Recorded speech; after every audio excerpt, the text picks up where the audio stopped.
Welcome to episode 117 of the Coast to Coast AFL podcast with Nick and Blaze. I am Blaze, your host, and in this one, there's a lot to unpack in this week's episode. We have the Australia versus Ireland AFLW international rules game, which was a lot of fun as pretty much the opening game to the AFLW season. We have Carlton absolutely dominating the reigning premiers, and Richmond climbing themselves off the bottom of the ladder by beating the West Coast Eagles at the MCG, to name a few. But without further ado, let's get into it, starting with how are you doing, Mr. Cyric? Not too bad, not too bad. Yeah, it was an alright weekend for me. Bit of a reset. Just had a few errands last week that I sort of got care of. So I was like, you know what, I'll just take the weekend, rest up a bit. Not, more mentally than anything. I can't say it was too strenuous, but so I was like, oh yeah, watch the footy, get proactive with my notes and all that, which I did. Not so much a Monday morning rush like I normally leave it to. So yeah, and it was a very enjoyable weekend of football. Another reason why I want to make it proactive is because we do, like, each match had something reasonable to talk about. Maybe the exception of one or two. Yeah, as I said, the women's international match. As I said, in terms of the game itself and all that, and we'll talk about it in a bit. Yeah, pretty good success, and it was great to see. As I said, international football, like actually playing AFL football. Obviously, we've had other, regions and all that host their own sort of cup and all that, but officially AFL sanctioned wise, it was just really cool to see. So Yeah. happy with that. And yeah, as I said, haven't really been catching up with the Commonwealth Games, although I did hear the heartbreak for the Diamonds, falling one goal short of Jamaica, falling out the what do you call it, final medal match. Oh, that's unfortunate. Which, yeah, as I said, it's unfortunate, but we've also been like good for so Yeah, long. we're like I'm not actually sure when the last time we weren't in a gold medal match. So, and that's not even to mention the fact that across the entire Commonwealth Games, we are kind of dominating the whole thing. Yeah, it gets a bit like that. I mean, makes sense. We're a very large region, and we spend a lot of money on sports. We do.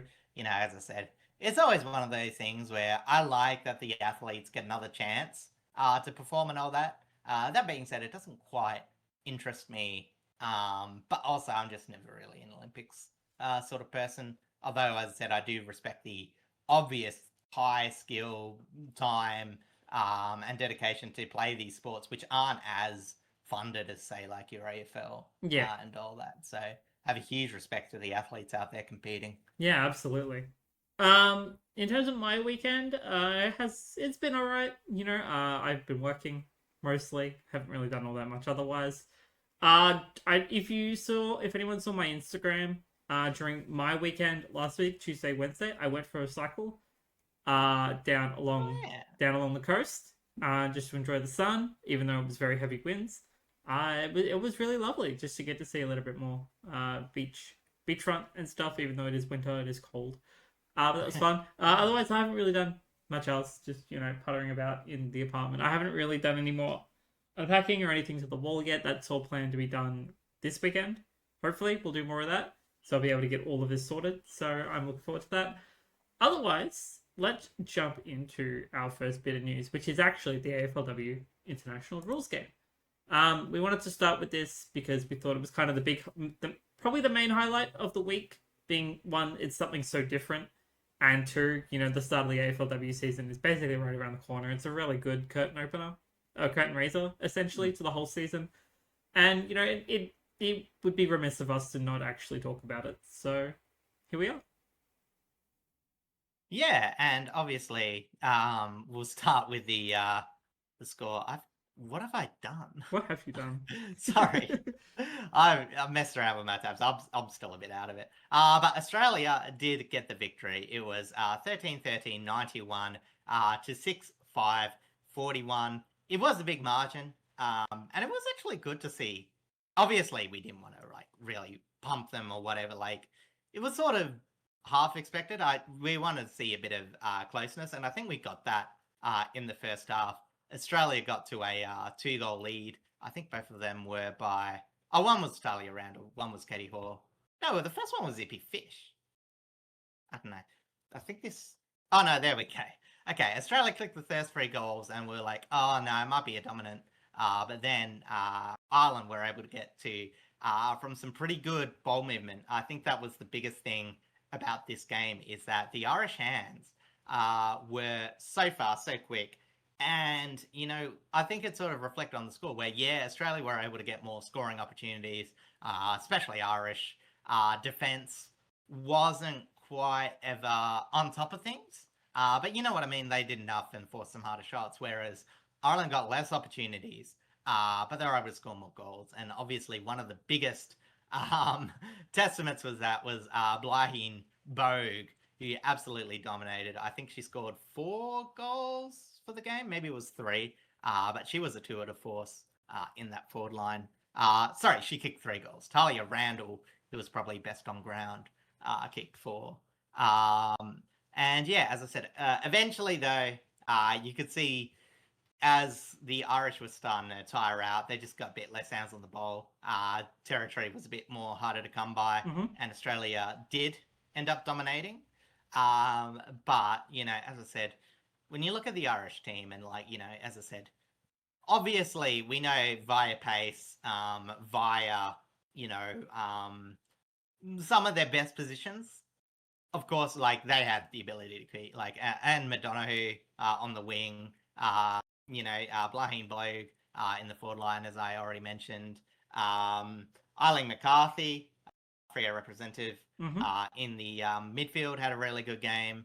As, a few other, I think Neve Martin also had a fairly good game. But, as I said, the main trouble is some of the specialist positions, like the key backs, found it a bit hard. And, they weren't as contested in the midfield. A lot of these were more sort of outside runners.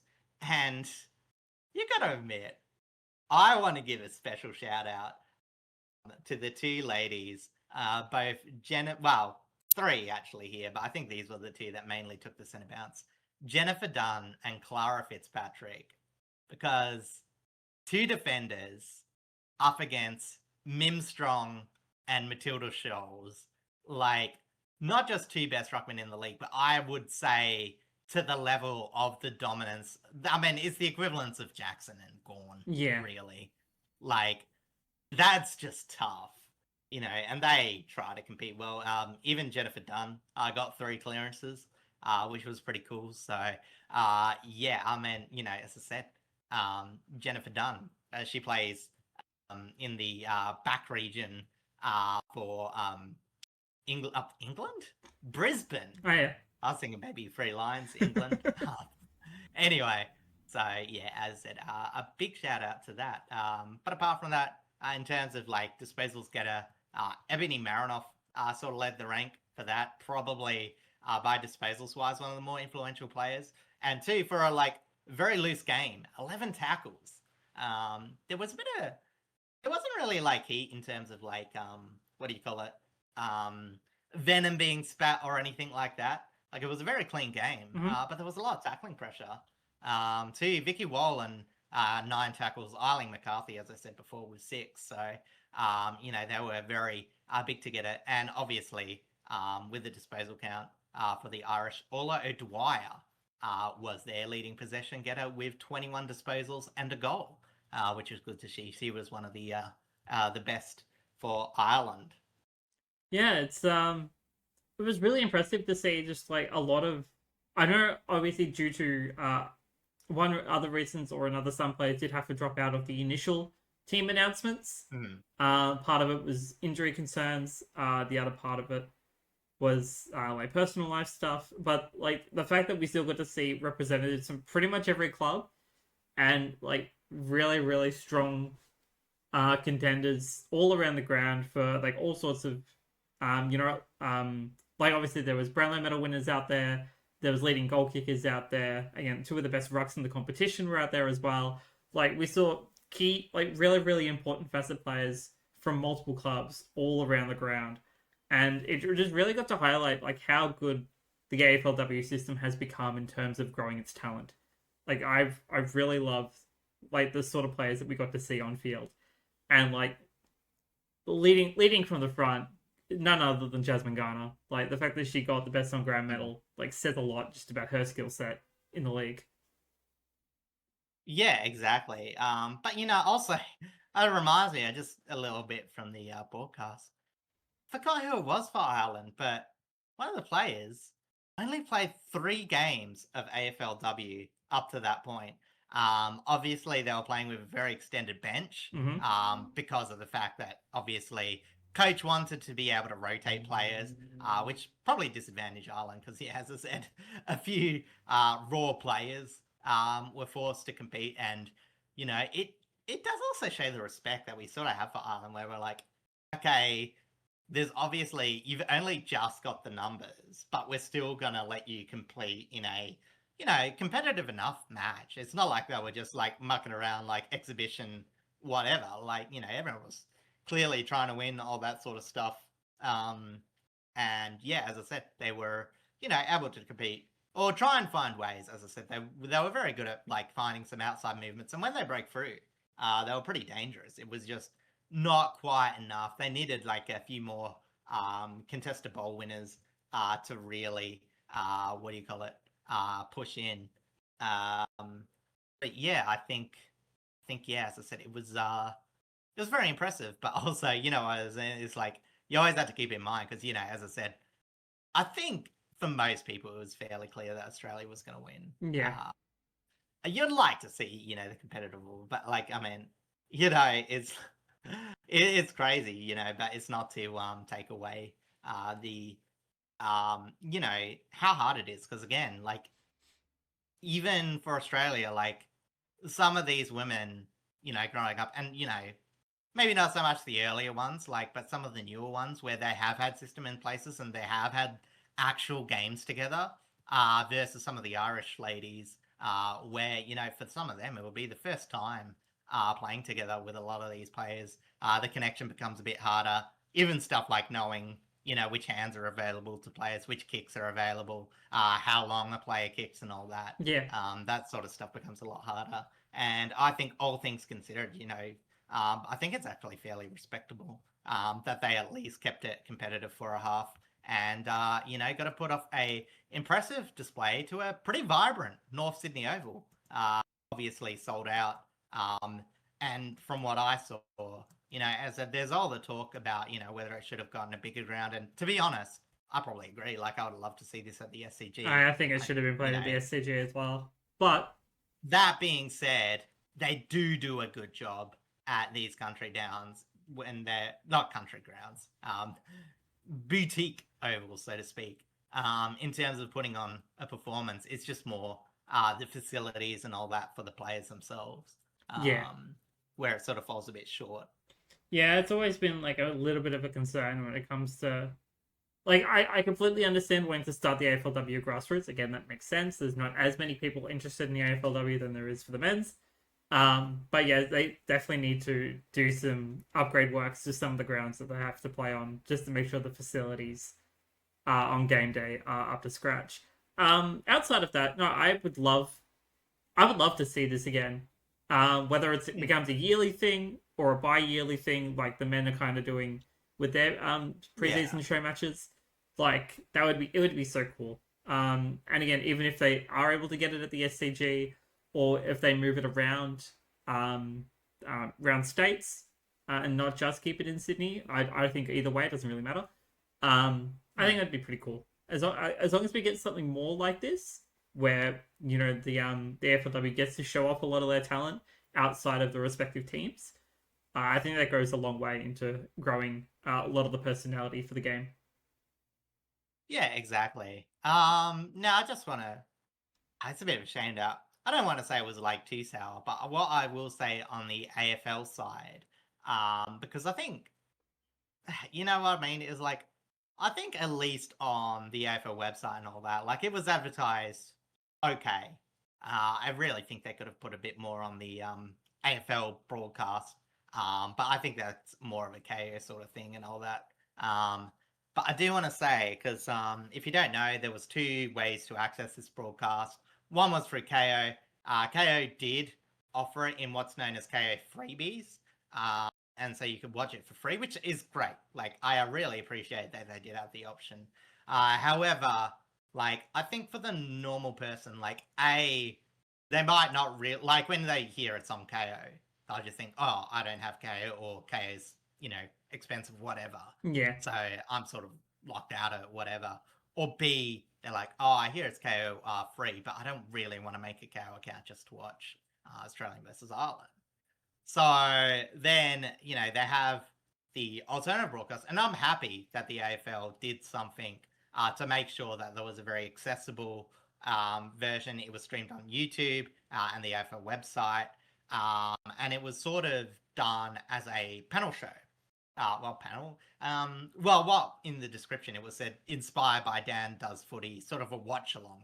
Yeah, like a co-stream kind of thing. Which I'm not against. But I think in hindsight, it was a bit disappointing that they did do it that way. Because the AFL being the AFL, is they want to be a bit cheaper. They did it in Victoria. Which, to me, like, is a bit of it. Because it was so sterile in there. Not that, say, it wasn't like, what I mean, like, it needed to be up. But it would have just been nice to have, like, an on-ground reporter. They did shoot over to Scott Selwood, but you know what I mean? It's like the only people that you've talked to on the ground is like a former men's player. You know what I mean? It's just a bit, there was no pre-entertainment stuff being played because they were doing their little bits, which throughout the night, I would say didn't really work. We appreciate that they tried, but it did also feel a little disrespectful in a sense that it wasn't really... Yeah. And the main thing I want to say is, like, they just didn't focus enough on the football. Like, there were some amazing goals and all that, and the real hurtful thing is they chose to put on the AFL website some of the highlights through that broadcast, which, okay, fair enough, you try it. But then, as the highlights were just, like, something amazing happened, and Darcy Cameron going, oh, did you guys see that?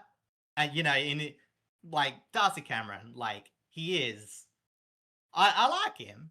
He's not the most expressive media person, you know what I mean? He definitely didn't quite have the energy. He's a rock. A lot of them tend to not have that kind of front-facing media personality. No, Darcy Moore. Sorry, not Darcy Moore.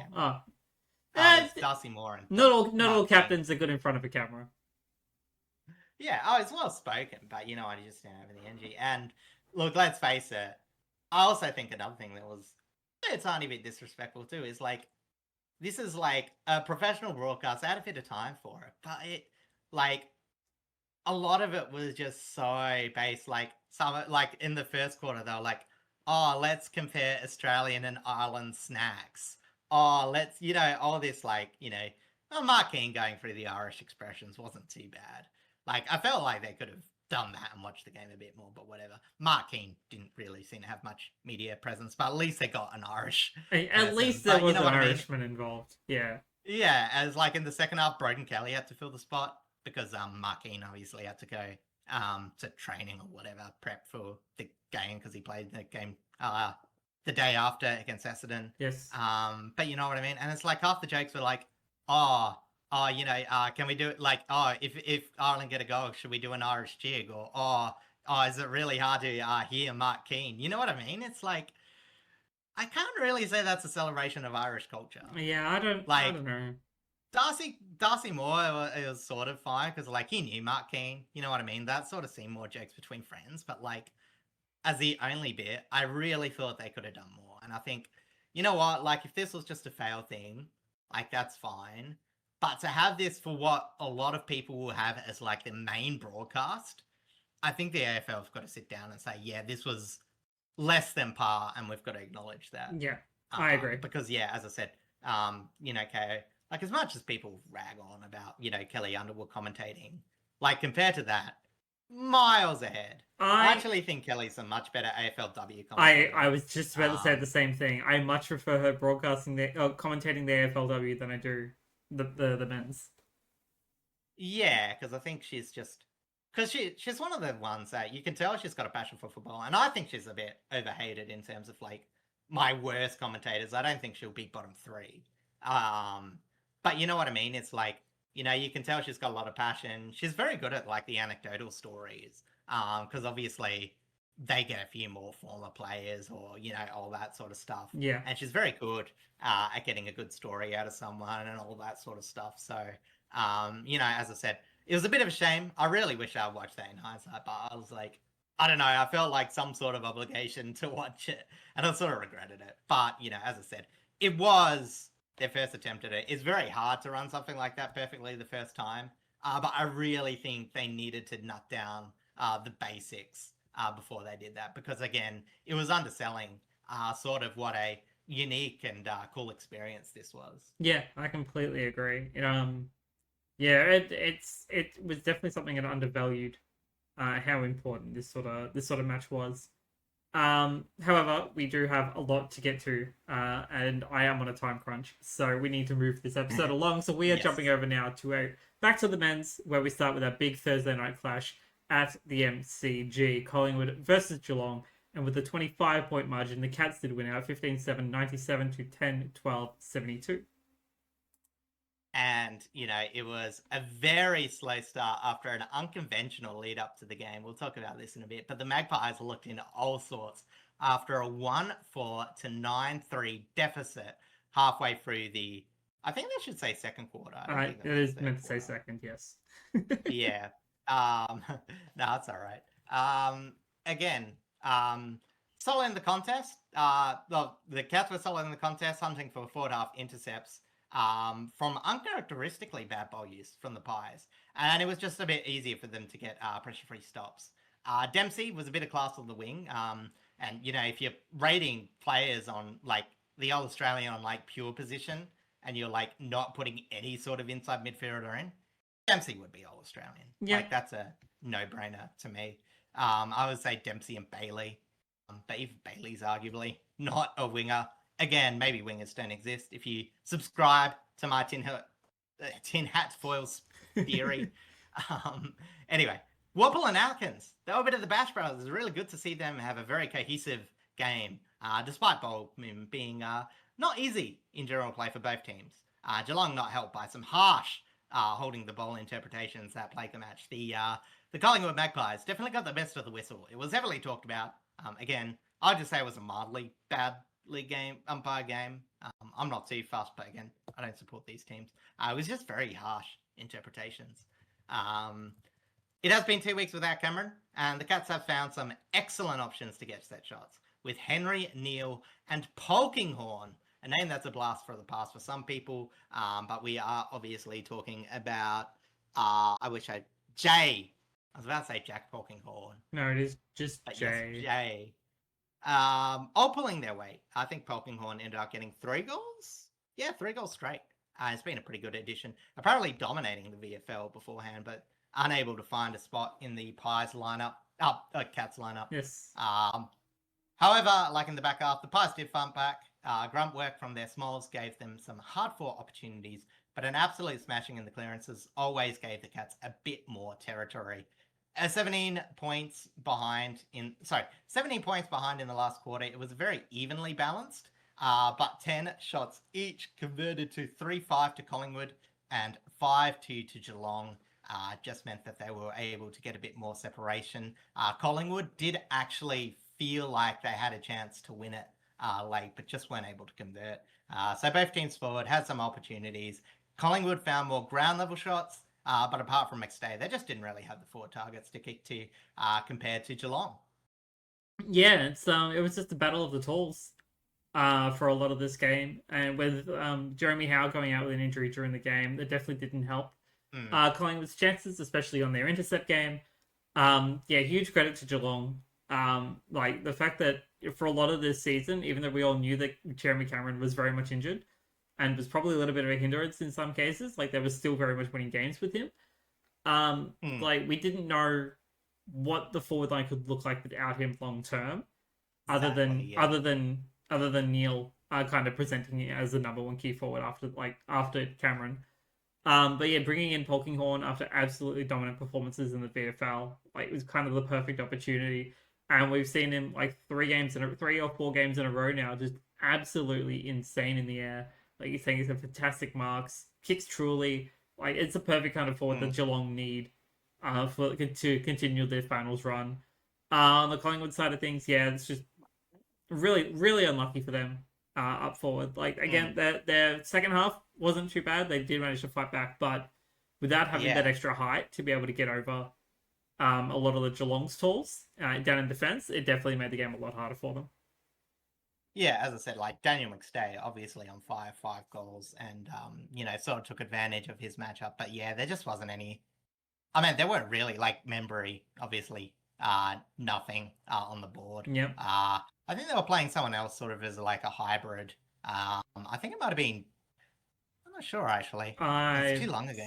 These, but, probably Harvey Harrison. I think I might have been Harrison. Harrison. I remember seeing him up forward, so it probably would have been. Yeah, I mean he's always at forward, but you know what I mean. More of a leading forward more than a so that. But I think with Geelong, even with Polkinghorne, we said it's just the ability for some of their other smaller players to always manage something. Ollie Wiltshire kicked a really nice goal, was getting a bit involved, and here's the other one. Actually, no, I'm sorry, I'm thinking of another player for another club, but you know what I mean. It's so dangerous for a club when you're playing a player that's not in your best lineup, whatever, and they're able to impact. Like Jai Clark, he's not Max Holmes, but there's not that much back-half damage from that. Like, I think that this game wasn't too bad. Like, yeah, Geelong scored 3-5 from the back half, which is, not that great, but as I said, it's still 8 scoring shots. It's not abysmal, especially when you kick 10-2 from the forward half. So you know what I mean. So as I said, for Geelong, I think up against Collingwood, one of the more movement restricting teams, they're not going to worry too much. Collingwood, again, I think structurally they played okay. Nick Dacos obviously had a really big game, was able to overcome the Ocean Melon tag, but I think, as I said, as we've mentioned so much, Collingwood can do a lot of the right things, but they still need that forward line to fire, to finish off games, especially against the upper echelon, and that just didn't happen, despite, as I said, obviously McStay filling in that role. So, I think there were... Yeah, okay, sorry, no. I think that's all I have to say about that one. There isn't too much more to really say about this game, but again, Jeremy Howe with an arm injury, he has had to go into surgery for it, so they're not really sure if he's going to make it back for wildcard/finals. Harry Perriman out with a hamstring injury as well. I think that one's a little bit more on the minor side, but it's still a concern for them in terms of their stops. Test their depth. Yeah. Midfield and like winger. I guess they have all right halfback options. Like they can move players to halfback, but it'll probably affect their wing and movement more because again, they're starting to play some more developing players in that role. I would imagine. Yeah, that's right. And unfortunately, this game does also bring us the news of both Bobby Hill and Tyson Stengel being released from their contracts. We're not gonna like cover it in sort of like a big sort of thing, but it felt right to mention it here, being both the clubs presented.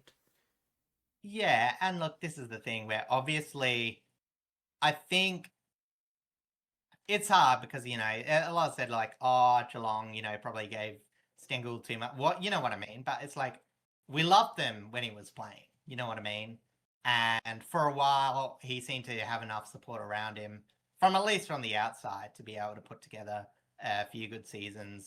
And then, like life, sometimes a year's just tougher. Sometimes things, you're not able to replicate what you were able to do. The things that were helping you before, maybe not as helping as much. I don't know about his situation, but like, you know what I mean? Like, it's not that, it's not that far-fetched, for, a player who is having... some struggles, like it's fairly well documented, and like, to just not work for a year, and as I said, obviously it's a bit shame because both of them had contract to go, but they went through it. They released him at the same time, try to keep it as low key as he can, and this is just the thing where I've seen a lot of few teams saying, oh, we should think about picking up whatever. Like, I wouldn't mind throwing some money at it. And, it's very attractive because, as I said, normally the contracts are cheap because, there's a bit of unreliability there. Like, you do have to recognize that the clubs do take a bit of a risk. But I think for just life thing, you always got to put the player first. And if their best avenue at life is not playing football next year, I'd rather them not play. Yeah. If they feel like they're able to get themselves in a position, maybe the club's able to help them, a bit closer to home in a bit better community, whatever it is, then I hope they explore that. I hope that clubs are able to help them out.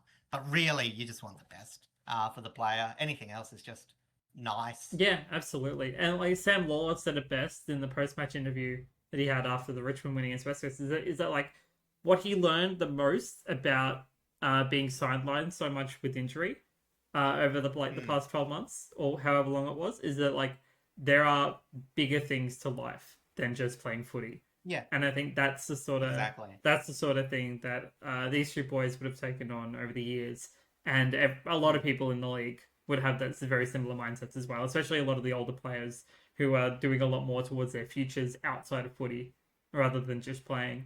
But yeah, hopefully, hopefully also, we all, as I said, yeah, go on. I was going to say, like, we don't want to rule them out from ever coming back, so we're not going to give them like a farewell or anything. But I think it's a good time in case this is an awkward thing where they do just slowly fade out of football. Is just acknowledge, like these two players have brought so much excitement to the game of football. Bobby Hill, obviously, with Norm Smith medal at Collingwood, and Tyson Stengel, like some of the stuff he was doing at ground level, especially for the Cats. Even you saw glimpses of it at Adelaide.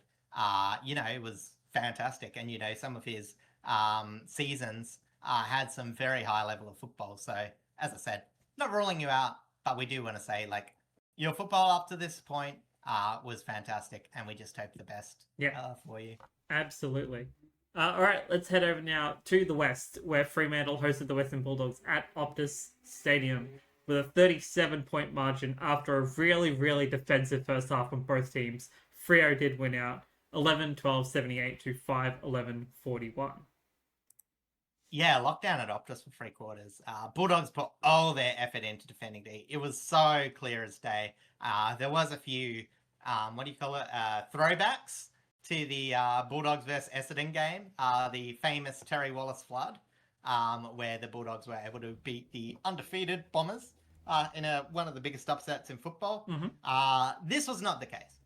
As I said, they were letting Freo move the ball with the caveat that they would defend the lights out, put an extra man back, and prevent forward half marks and easy shots. And this did work. O'Donnell, Khamis, and Bustlinger were worked to the bone. I have so much respect for what they were able to do in that game and earned every bit of recognition from the commentators, as the Bulldogs' focus was slow, safe, controlled ball movement into stoppage. Now, it wasn't good ball movement. I thought the Bulldogs' ball use was mediocre at best. And, they did work okay at stoppages. Richards and Liberatore absolutely having, had solid, decent midfield games. But the Bulldogs in the forward half, no class. Like, they just didn't have any finishing. Not saying that, you know what I mean. They didn't have any finishing. Bump was quiet as Young ran with him in, like, simultaneously did and didn't tag him. It was weird. Like, they were saying, oh, Young's running with Bont as if he was tagging him. And, like, Bont had a quiet game, but I don't think there was any tagging effort. It's hard to tell. I think it was mostly just a run-with roll. I didn't really see much. I don't know.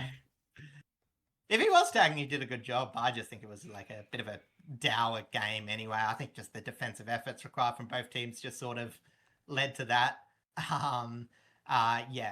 Croft, Vandermeer, and Emmett were the three forwards for the day because they did make the decision to rest Norton and the other one, Artie Jones. I believe it was Artie Jones. Yeah. Yeah.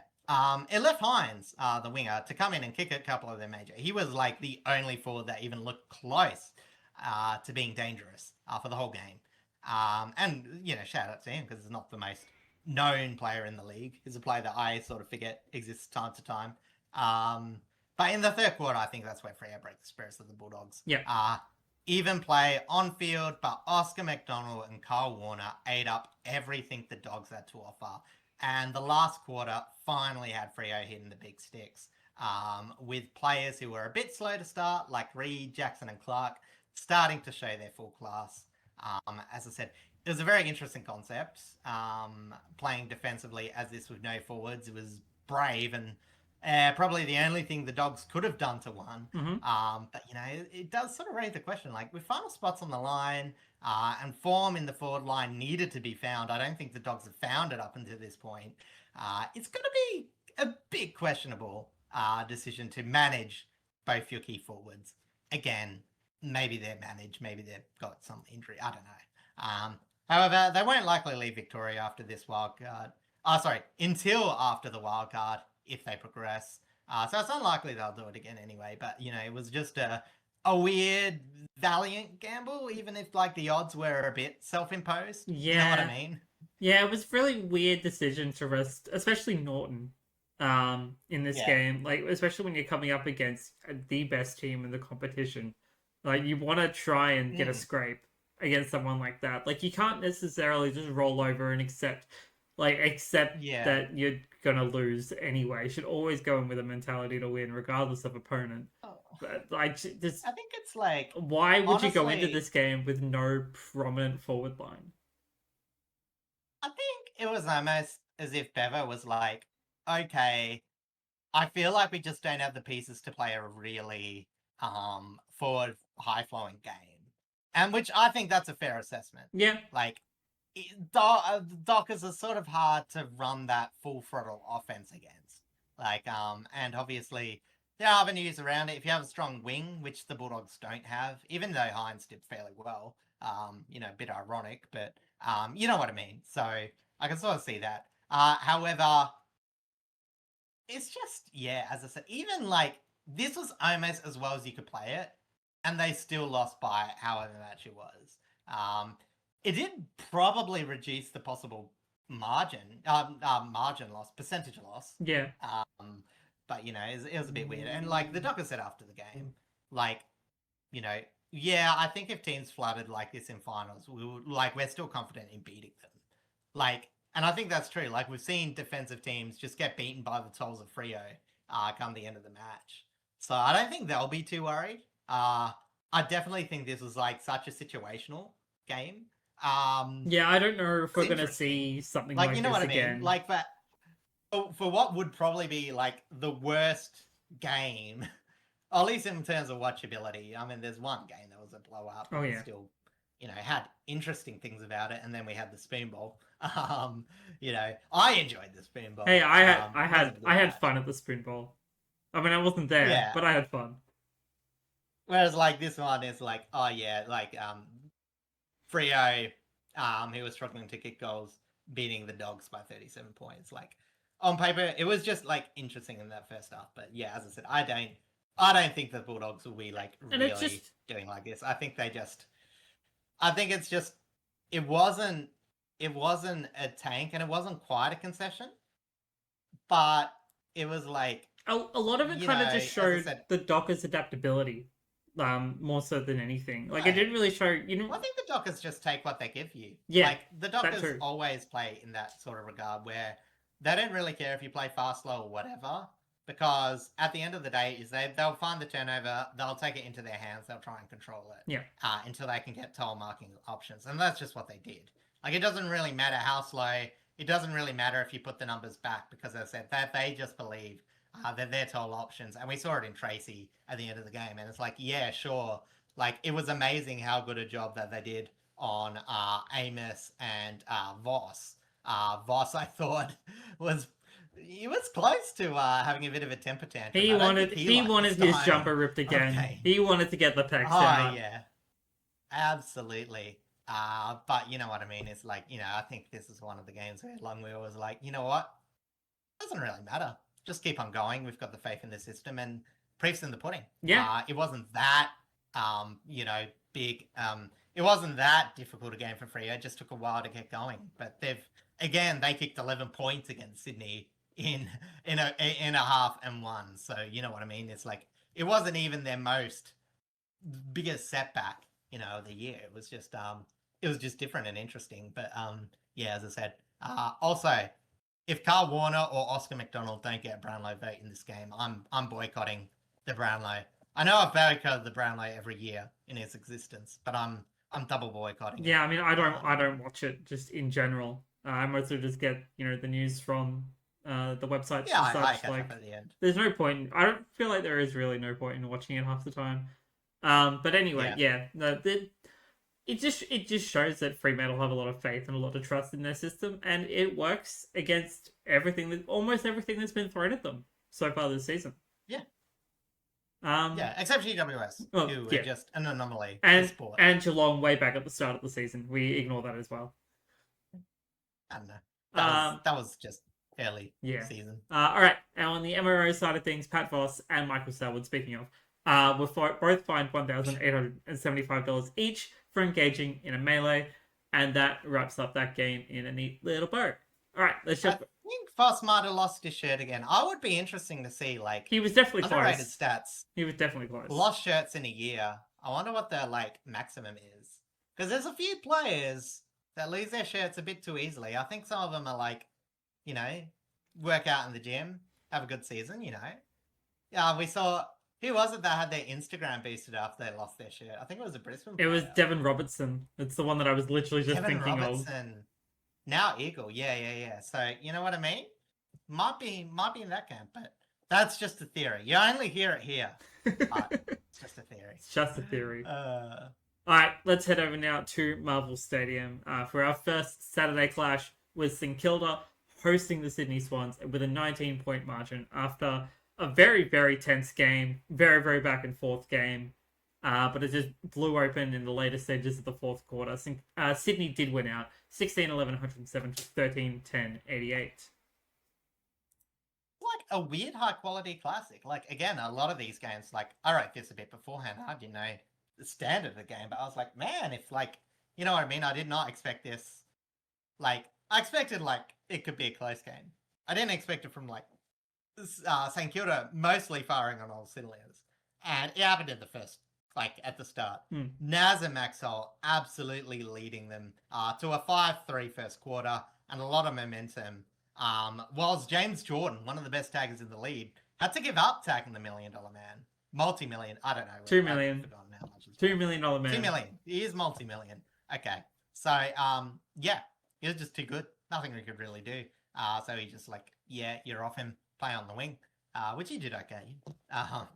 But you know what I mean? It was Saints football at its best. It was fast paced, not mucking around, just really fast paced kicking and trying to find those creative hit ups. And it was solid conversion as well of as I said, I'll say regular turnovers. I don't think the Swans boggies was that bad.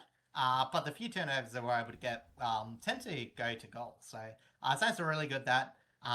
However, where Sydney started to get back in the game, was more getting edged out of the contest in the middle, caused the game to even up.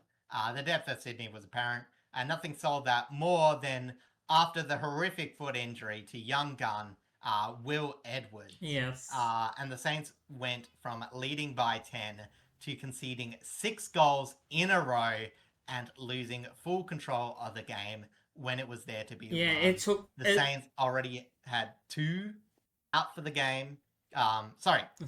That was their second full out for the game, and they just fought hard.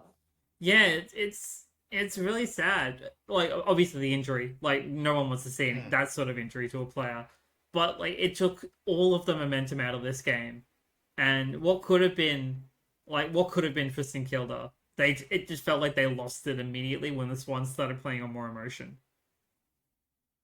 Yeah, I don't know about that. Honestly, I just reckon that, as I said, I think it just shows the versatility of the Swans, because I do think that they sort of had a bit of momentum. It's sort of funny. I don't know if you saw, during that time, Ross Lyon went to the boundary line and almost stepped over the interchange gates. We almost had a moment. Yeah, I saw that.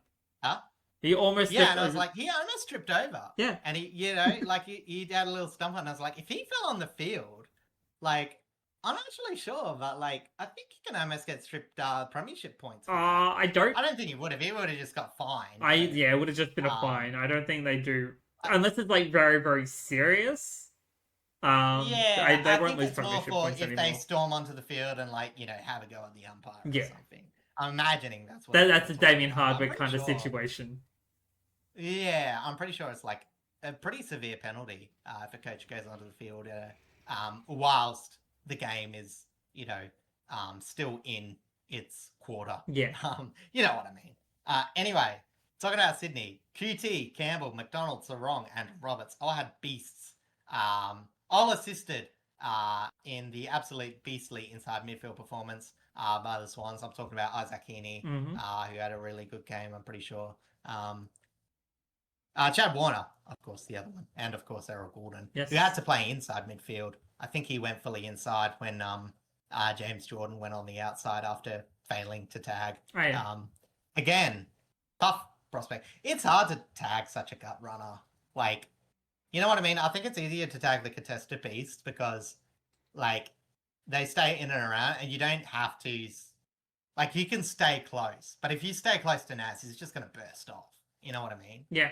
Like, Naz, you actually have to stay a bit more goal side, to prevent his runs. And that's, a bit less close tagging. You're, like, conceding him getting the ball, which is, like, against the point of tagging anyway. Swans, 7-4 to 2-6 from stoppages. It's sort of partially why they won again. So despite how good the Saints looked at their top end, I think they just can't ever get all their fringe players firing. I've talked about this through the year. They play about 7 or 10 of them per match, depending on injuries. Some of them being high-end draft picks. But they still ride on them a bit. You know what I mean? It's like, of all of those, you only really ever expect 2 to 3 to fire. Yeah. I think in this match, as I said, I think Caminiti again struggled. Boxall, is occasionally good. Travalia, I don't think really had that much of an impact.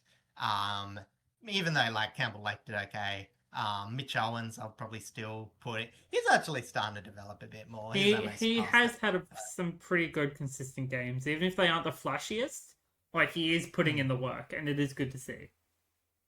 Yeah, Hugo Garcia, which is evolving, but as I said, it's just they're not quite as filled out. Yeah, they just struggle to get everything out of those players. It happens when a team's struggling. But, as I said, it does just show the difference between them. And, as I said, in this game, I think it's still a sign that they wanted really challenge for this 10th spot.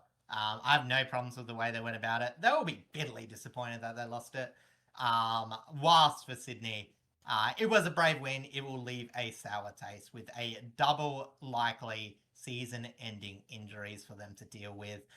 It takes the sting away from what should have been an immensely proud win on the back foot against a decently performing team. Yeah, the James Rowbottom with a hand injury and Will Edwards, of course, with the nasty leg injury and a hit to the head at the same time. Like it's rough, and the fact that both of them will probably miss finals. Will Edwards will definitely miss finals.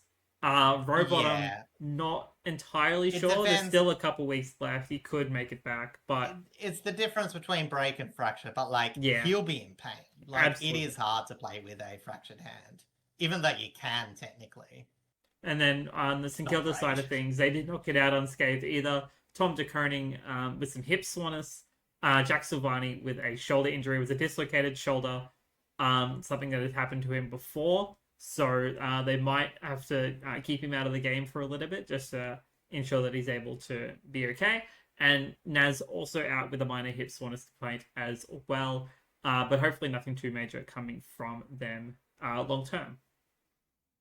Yeah, as I said, as much as it was a good week, it was the fact is, unfortunately, we still have another break to go during this list. So, as I said, this week just had everything, but on the plus side, it was a really entertaining contest, and I hope St Kilda is able to bring that to their run home. And if they do, we'll have a very entertaining race for that last 10th spot. Yeah, absolutely. On the MRO side of things, Liam O'Connell was fined $1,000 for contact with an umpire. Standard player behavior. SMH. Again. Sorry about that. That's so good.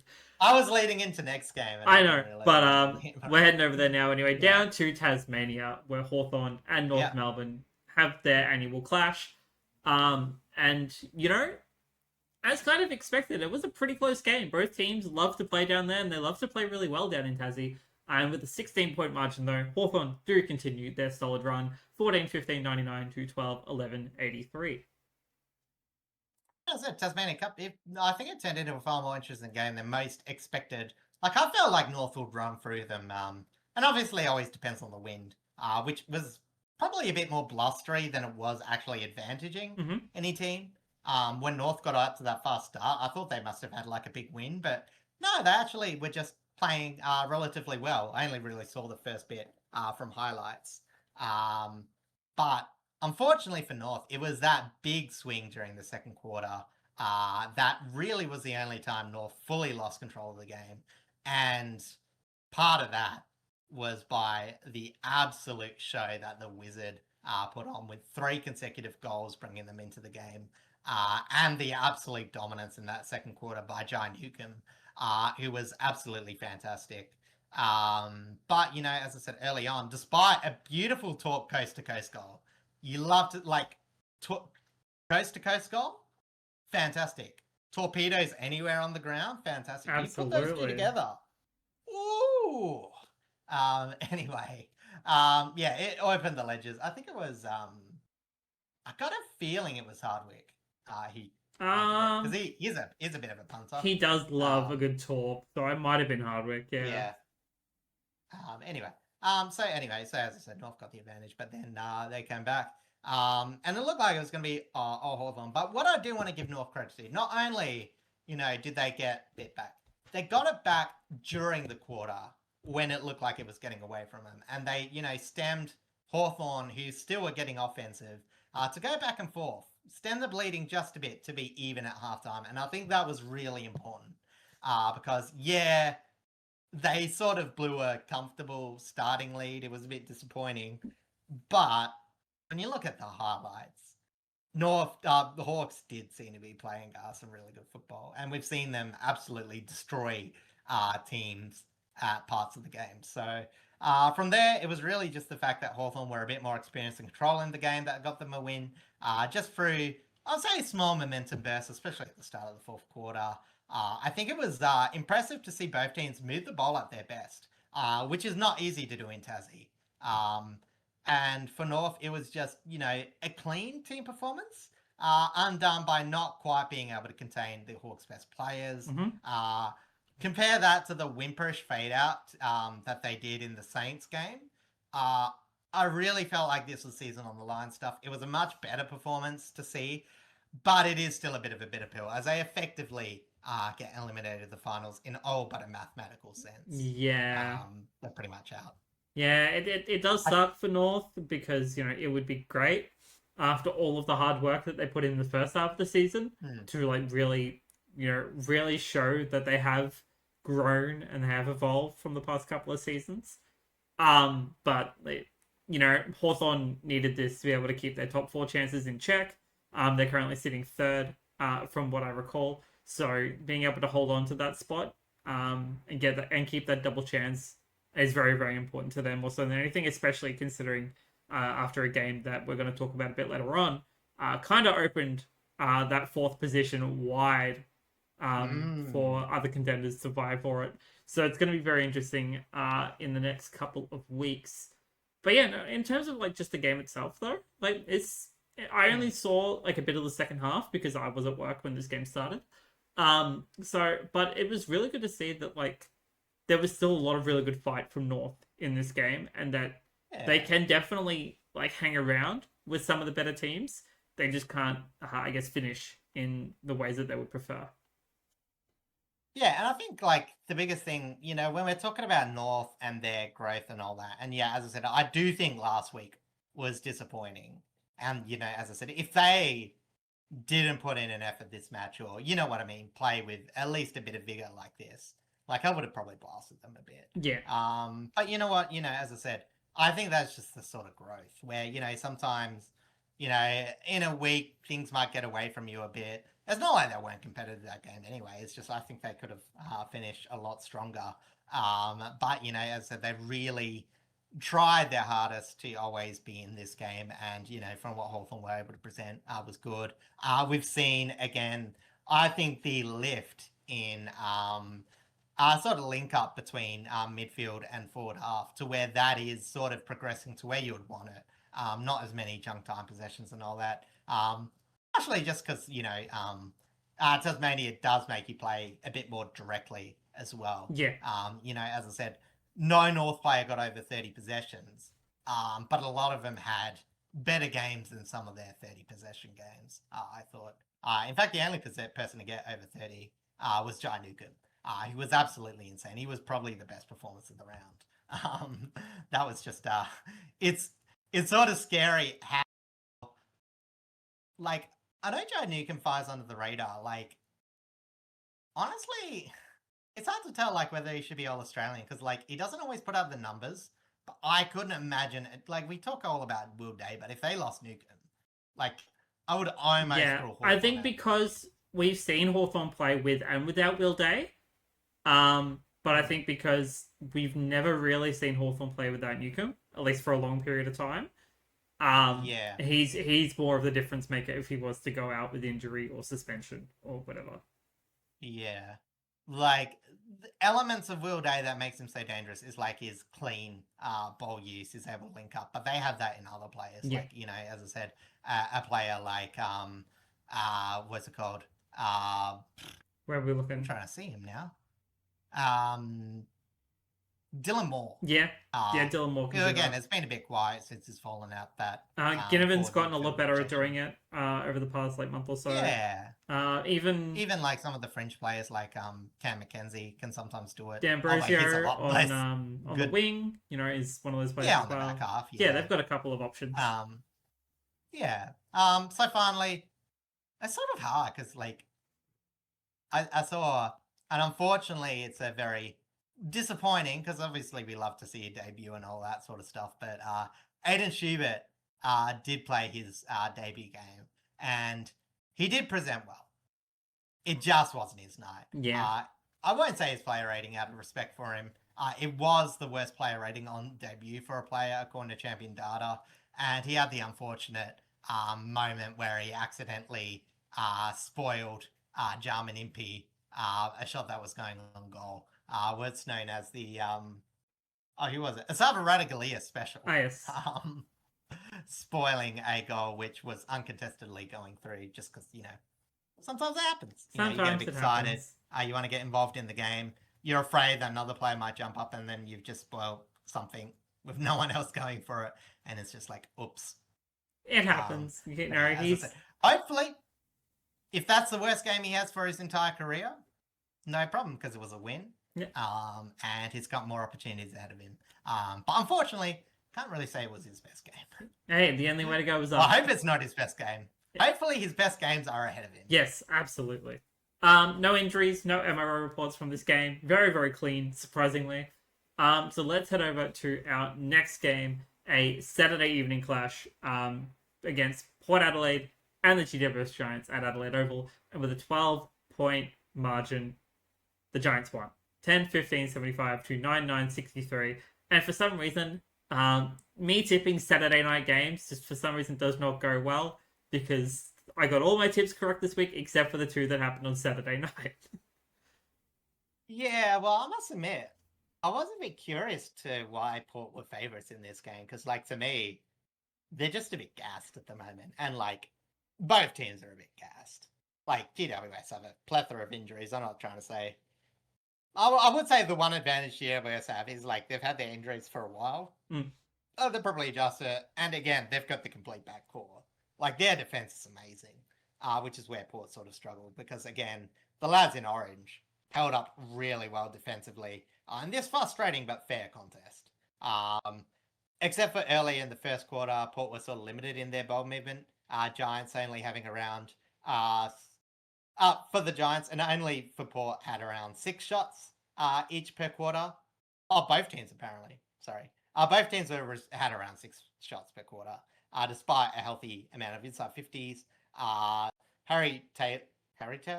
Sam Taylor, keeping Mitch Shorty occupied for most of the match. Whitfield would be the biggest thorn in Port's side. Oh, 2 big thorns. It was a throwback. Whitfield and Cornelio, if you would believe it or not. were absolutely tearing Port apart. Back half pressure was again fantastic against the Port side. They just couldn't use the ball well or stop making errors, especially in that back half. Stringer was at his mercurial best. After thinking about having an absolutely nothing game, he went on to tear Port a new one. Standard And Stringer making the most behavior. of... He'll forget how to be the package, and then he'll remember how to be the package. Exactly. Make the most of the dangerous opportunities that weren't just Port turning the ball over. Yeah. Clearances were a bit swinging this way, as you would expect with, a bit of a makeshift midfield for both teams. Hornet and Jason Horne-Francis got the better of the Giants mids. Two absolutely fantastic games. Oliver had a trying but scrappy game, but really a severe territory loss meant through Giants... Wait, what the hell am I writing there? Anyway, the point is that occasionally the Giants would lose territory by clearances. But apart from that, they had pretty much control of the field and were fairly comfortable with their ball movement. And until the last quarter, Port really just didn't have much going for them. To the Port's credit, they did really try and get the game late. Giants did also try and crap the bed. 0-5 in the last quarter, as well as consistent stoppage loss. But equally, Port just didn't have any polish and died and still noble, but harshly fading battle in this contest because, as I said, they just didn't look like they had the players on the park that needed to convert, even though they had enough decent performers.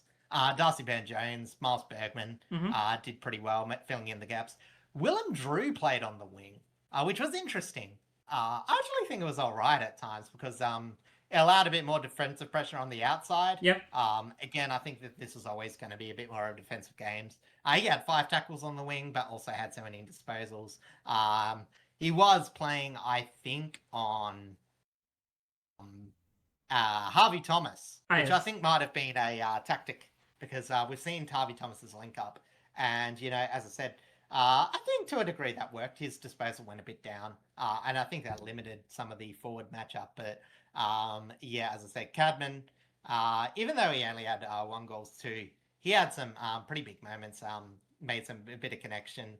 I do think that he could have got a bit more involved in the game if they had a bit more better entries. But as I said, they just found enough through all the other avenues. And as I said, the 3 goals by Cornelio, all of which I think one of them was easy, but the rest were pretty difficult. In fact, for such a okay-ish goal scoring, Stringer and Cornelio were very accurate. Everyone else was sort of not so much. Yeah. But so as I said, not really that much to talk about. There weren't too many players that really stood up. I think for the best thing for the Giants, in terms of some of their players that need a lift, I think Ryan Angwin had a pretty good job on the wing. He kicked a goal and had 16 disposals, but a lot of them were fairly effective, got a few scoring moments, and similarly, Xavier O'Halloran took advantage of the fact that, as I said, Port were playing a bit less experience on the wing because some of their wingers are playing midfield. Yeah. Although Will Lorenz played okay on the wing as well. He's a player that's sort of having to prove himself because, again, they've just not been playing him despite some okay sample form. And, he played okay. I can imagine him playing out the year if he keeps up this performance. I personally hope so. I think he's been a bit underutilized, but, again, I'm not part of Port's coaching staff. I don't know if there's a particular reason or he just doesn't feel something, but played all right. Yeah, that's very fair. Honestly, the interesting thing for me from this game is actually off field, because prior to this game, the Giants had 16 players on their injury list, and still had the tenacity to win this out. Even considering majority of that list is a lot of their higher end, skill players. Just for notable examples. Honestly. Jack Buckley is on here, Finn Callahan, Brent Daniels, Phoenix Gothard, both Tom and Toby Greens. Jesse Hogan is on here. There's a lot of big names. And even Leclerc, who's more so a fringe defensive player.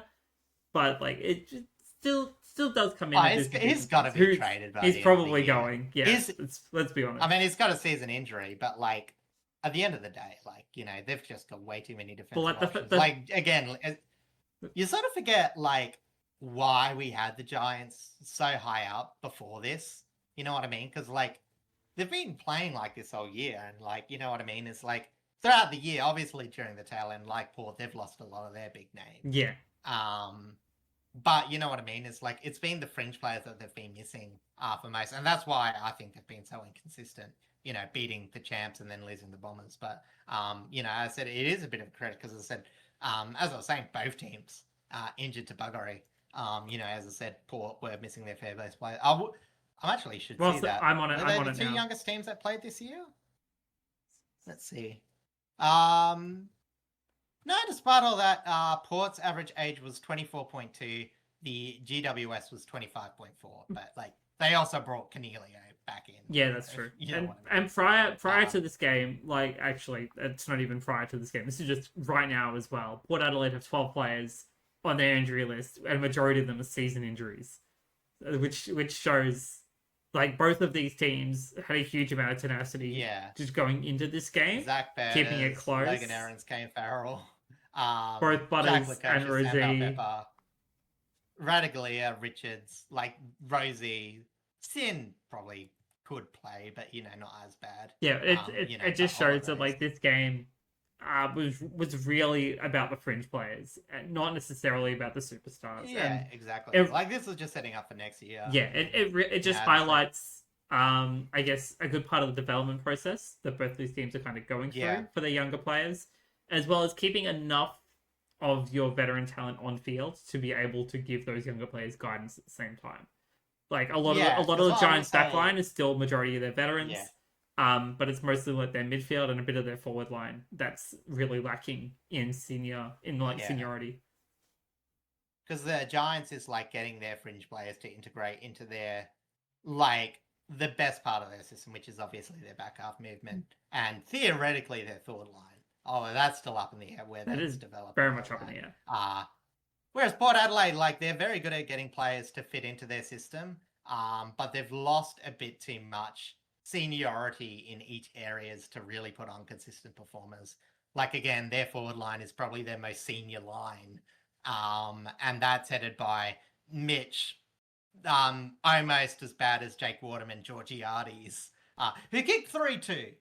Two of those were from the goal square, but it's still 3-2. It's still technically better than Waterman in a sense. I think he may have kicked one out on the full though, so but that doesn't show up when you say 3-2. Yeah, true. But there's only little bits to kind of take away out of this game, and a lot of that's just more on the development side of things. Theoretically in the mix. That too. Of 10. No injuries, no MRO, surprisingly clean, which is probably good for both teams.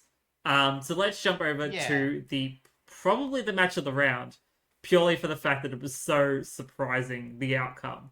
We're heading over to Marvel Stadium, where Carlton hosted the reigning premiers, and with a 76-point margin, Carlton absolutely blew away the Brisbane Lions, 24-10, 154 to 11-12-78. The funny thing when I was looking through the stats, because obviously I watched this after the Port game and watched the end of it, and when I saw it was the Blues played some absolutely fantastic football.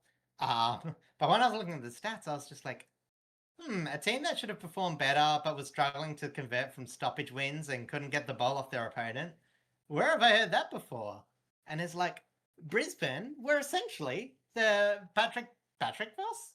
I get this mixed up every time. Michael Voss Carlton. But obviously, as I said, it's the scored inverse. Relatively well in the shootout, but got absolutely torched on the other way with creative, fun, effective ball use. Unlike anything I've ever seen from Carlton's had some good games this year. I've never seen them light up as much as this. Like, I think in a football season, you maybe only get like one or two opportunities per year where your team just like lines up so well. You know what I mean? Like, there's just something intangible where you are having a good game, and it doesn't matter who you're playing, and you get enough ahead, and it sort of feeds into yourself where everything you're doing right, so your players get more confident, and it just fed in. And that's just what it felt like. This was almost like a peak Brisbane performance, conversely. The way that, Carlton's defence just did enough from their forward half game. As their forward half game was untouchable. And give credit to Carlton's defence. Also kept Brisbane goalless in the last quarter. Like, Brisbane want to fight for a percentage. Like, they've got no reason to just roll over and die. Yeah. But Carlton just said nope. Carlton, I guess, also need percentage, but I think that's just sort of depends who they're facing in that last spot. However, so 69 stoppage points, 78 points from turnover, 33 points from centre bounce. It was complete as you would like. The youngsters on the outside, Brendan Lord, we're making the massive centre game from Hewitt and Smith all the more deadly. Brodius Kemp look absolutely unstoppable with no Gallup to help in this defence. Mm-hmm. Lewis, Frampton Young also did a good job in preventing the Harris Andrews intercept, like we saw in that 2024 grand final. Also, that is Lewis Young. Sorry, I was saying he was like Billy Frampton. Anyway, Brisbane were just stuck with too many pieces moved to cover for a few injuries and not enough change in play. However, the big win has to be talked about. The inevitable Rising Star winner, Jagger Smith, and his Robert Walls winning medal performance. They obviously brought in a medal to acknowledge the great Fitzroy and Carlton coach after a year. It was earlier this year, wasn't it? Yeah, it was earlier this year. He passed away? Yeah. So, again, well worthy. Just adding that finishing class that the Blues really needed last year in that midfield core. Before you continue on, do you really think Jagger Smith is a Rising Star winner, or do you think Harry Dean is the Rising Star winner? Nah, Jagger. Yeah, I really respect what Dean has done, and he has gone on an absolute tear on that back half. Because at this point in time, I could argue Jagger's got more support. At this point in time, I think it is only down to these two. Genuinely, you look at the other Rising Stars throughout the season, and obviously, Richmond, Essendon, West Coast all have multiple, but that's because they're young teams. But you look at what Carlton has done with Jagger Smith and Harry Dean, and it's by far and away they're the two best pulls. Granted, one was from a draft prior, and one is from the one draft just gone, but they have made such a huge difference being in this team.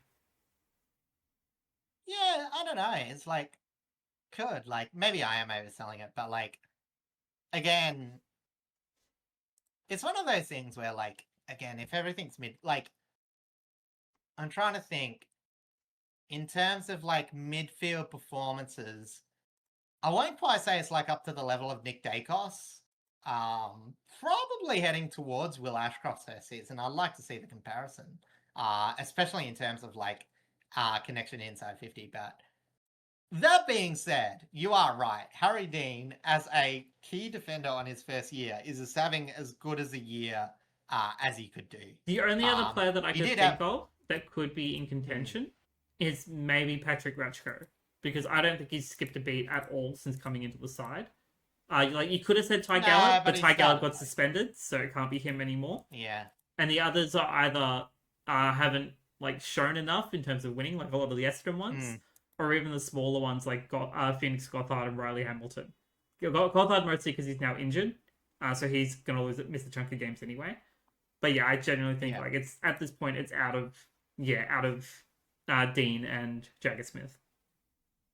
Yeah, honestly, the biggest draft class has probably been the mid-season draft in terms of consistency. I think a lot of their picks have sort of been a bit more have obviously a bit project. I think we've seen Dan Annable play for a couple of games. I think he played this game even.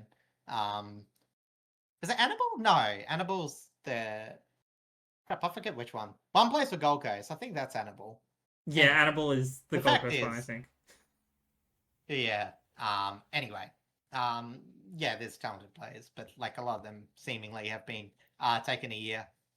Anyway, I guess back to this because again, I've only got a bit more, but Carlton, what are you doing? That's where you're up to. Oh, thank you. Carlton, 20 marks inside 50 for 13-3 was absolutely phenomenal. Brisbane was the most marks Brisbane had against inside 50, as well as being the most they've been outdisposed and outmarked this year. This was as big a performance as it can be. And it does raise a question, as we talked about before, like, and we sort of had a bit of a discussion beforehand. I don't think Brisbane's defense is bad. I think with Brisbane's defense the way it has been this year, they're at a point where one or two drops in their available players is sort of being a bit too much at this point. Yeah. Like, they got Noah Answorth's back, which is good. They're playing both Answorth and Wilmot. But, you know, as I said, and you'll talk about it in a second, Ryan Lester. Yeah, they just lost Broggy again. Yeah, Kitty and Coleman again on the back half. Here's a bit more rebound, but, you know, as I said, is just that sort of shape.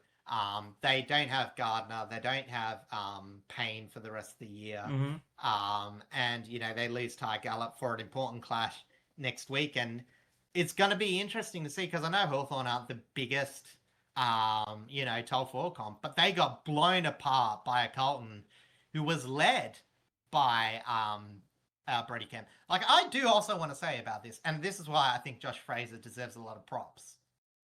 I think Harry Mackay, because again, you've got, you know, obviously the, Harris Andrews, you know what I mean? Like, you know, he never plays on the best available player. And I think, you know, they paid a lot of attention to Harry Mackay deep. So I think what happened is, like, Harry Mackay led a lot up. And a lot of the times he let Brody Kemp be that person. And they had a lot of faith in him. And he delivered because I think he's been underrated in his ability because he's a solid mark.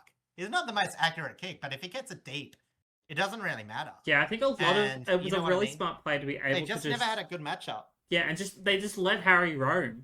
Like they just let him play further up the ground, drag Harris Andrews away from that deep spot. No, Harris Andrews wasn't playing on McKay. I think that was the other one. Oh yeah, no, sorry, you're right. But like being able to try and drag those defenders further up the ground does open up that spot for a player like Brody Kent to play deep and actually have probably a bigger impact closer to goal than he would if he was like taking marks further up the ground. So genuinely, I think it's such a smart idea from Mackay and probably some of the other forwards to kind of drag those defenders out. And look, as I said, like, yeah, it was a bit fortunate Ryan Lester went down, which is Kemp's original opponent, but like he destroyed Eric Hipwood. Yeah. Like, and Hipwood had played defense. That was rusty. A decision. That was a football lesson. Yeah. Like, so as I said, like, I think Brody Kemp's stock has to rise. Like, I think so. He reminds me of Harrison Petty. You know what I mean? Whereas, like, yeah, he's had a season where he's had to play forward with not much support, and you know he's had a bad season as a forward. But when he's got a bit of support around him, like he can be a consistent goal. He does take his opportunities when they come. Yeah, and obviously we are going to talk about Harrison Petty. Like this is honestly, I love that fella. I talked about him last week, but we're going to talk about him. We are going to talk about him again. So what I want to say is Harrison Petty comparison. Some people might see that as a negative thing. Me, badge of respect. Yeah. Also, Dirksen was fantastic again. Completely agree. Again, like another defender that just drafted. I think he might have been. Was he drafted or was he SSP? Oh. But again, I can't remember. Like, there's a reason why Carlton's defense is, you know, being able to survive without Wiedering, who may or may not even go in free agency. But you know what I mean? Is like, on paper, would have written him off at the start of the year. Looking at this, great signs. Absolutely fantastic.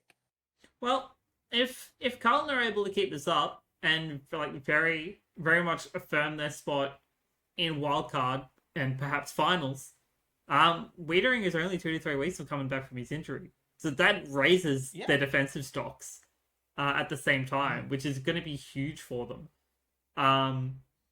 Like yeah, they've still got a couple of players. They're still going to be missing a couple of players like that are going to be key. Like Nick Newman probably is the other big one left at the moment. Maybe Matt Carroll, but again, that's a season-ending injury. They can't do anything about that. Yeah. But like from what they've shown against the Lions, like they've hit their stride at the right time, and if they can keep this up, they might not win the premiership, but they could very much upset a couple of teams going into finals. And I wanna. Okay, I wouldn't say no. I mean like in these last couple of rounds plus wildcard. Yeah. I said I don't even think they're guaranteed for wildcard. I still think that St Kilda should be in the driver's seat. I think I think St Kilda as well. But there's definitely an opportunity. They are in there now. Yeah. Percentage of 97, but you know. The only other question I want to ask then, after seeing this game, and obviously after seeing the past couple of months, do you think Josh Fraser should throw his hat into the ring for the Carlton job at this point? Oh, you better give him a show. Did you see the news too? Like, and this is a bit of sad news. And like, again, I don't think you should measure a coach on what they decide to do in this. But his father passed away during last week. And I don't know the situation. Maybe it was expected. Maybe it wasn't. He kept it private, coached the weekend, hopefully took some time off. Because I mean, normally... I'd like to assume that after the game, he probably took a bit of time off at the very least. Yeah, exactly.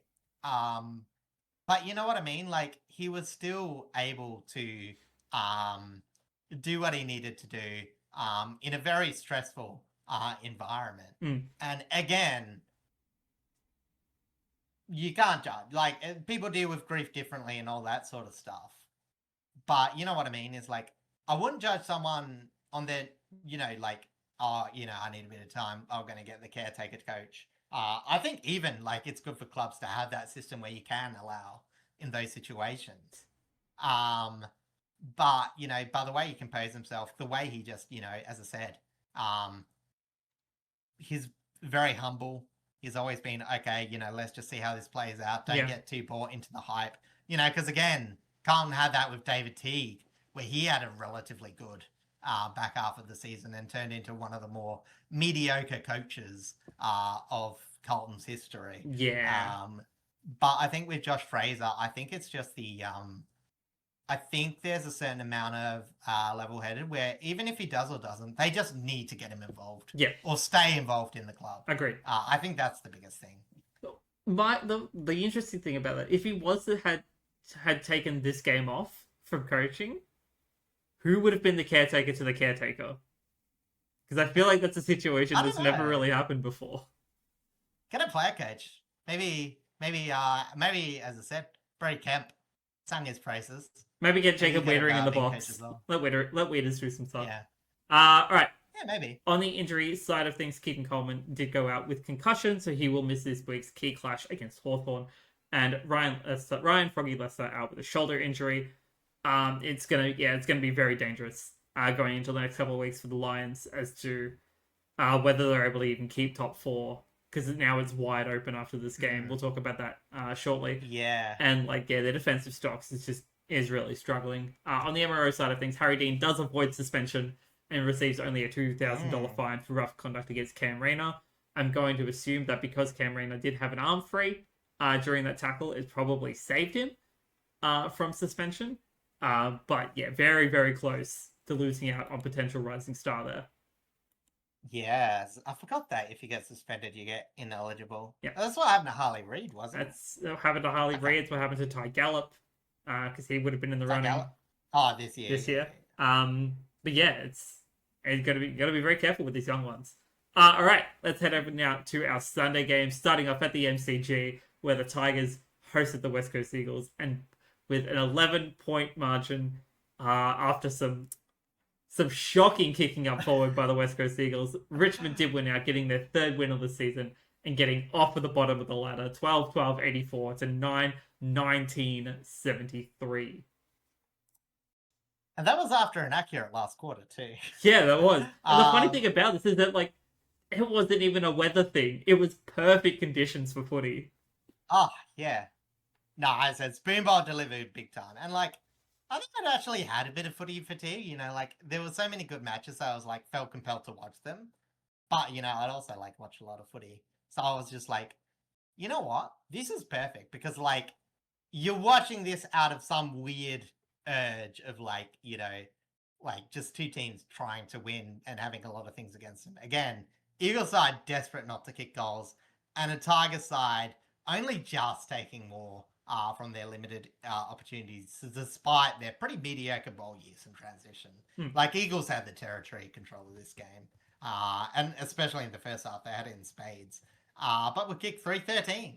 And unlike their counterparts in the West, being the Fremantle Dockers, I referred to that 0-11 game earlier, they were unable to turn this abysmal accuracy around in the second half. Eagles at least brought pressure to the Tigers defense, making a lot of tackles inside 50, making life difficult for the back six. Their movement too was way more exciting. Marcus Herbert, so creative for most of the match. I love watching his movement from the back half. Complimenting him to the ever so reliable Cam McCarthy, and that is Tom McCarthy. Tom McCarthy. That is a mid-season duo. Yes, absolutely. Like 2 years, 2 fantastic pickups. However, as the game went on, the Eagles would be smashed by the entire midfield of the Tigers. Maybe not so much in raw clearances, but with the Tigers getting an 8-5 from stoppage, Taranto getting a nice 11 clearances and 9 score involvements as he has a very consistent year, and create great productive cameos by Ross and Ralph Smith. Ralph Smith probably could have got even a bit more involved earlier. I think he missed a pretty easy one. Could have had 3 easy goals. Yeah, after having an absolute stinker of a game last week, this is the kind of game that he really, really needed. And the fact that I'm just very glad we're getting a lot more consistent game time out of a lot of these players too, because you know, after all of the injury woes over the past 2 to 3 seasons, like we have never really seen some of these players play together. So it's really good that they're finally starting to get some actual gel time at AFL level. Yeah. So I do want to say this, like the final twist of this Spoonball is that at the end, Richmond did all that they could to just win out the game. They had 66% time in forward half of the final quarter. They were absolutely dominating the possession, got 10 shots, turned it into 2 goals, 5. One coming from a late coast-to-coaster, whereas the Eagles kicked 4 goals, 1. And the miss by Yo, which created the coast-to-coast goal, would have made a scenario where the Eagles could have sharp shot their way to either a victory or a draw, depending on the way that scenario Yeah, it was close. But it was just amazingly how ironic that could have been. The Tigers, I can't say crap the bed because it wasn't impressive last quarter. Like, as I said, both teams clearly wanted to win. I don't think either were tanking. I think Waterman might also have some permanent handprints on his face after scoring that 6 behind. I don't think he'd be the only one. I'm going to assume a lot of Eagles fans would feel the same way. Yeah, exactly. But the Tigers get another Eagles victory. Require Essendon to win another game to avoid the fate of Wooden Spoon. And yeah, as I said, there's not much. I'll let you go through the players and all that sort of stuff if you want to highlight. Again, for the Eagles, Reid was pretty good. Yo had a pretty fantastic game after a bit of a slow start. And you know what? Honestly, it was a pretty consistent. I think the Eagles backline struggled a bit.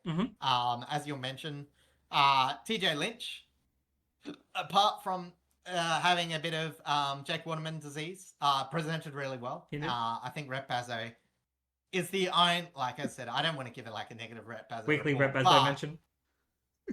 It is, he did get beaten by Tom Lynch. Yeah. That's, is what it is. He's been good up so far. I'm not going to, give him too much of dressing down.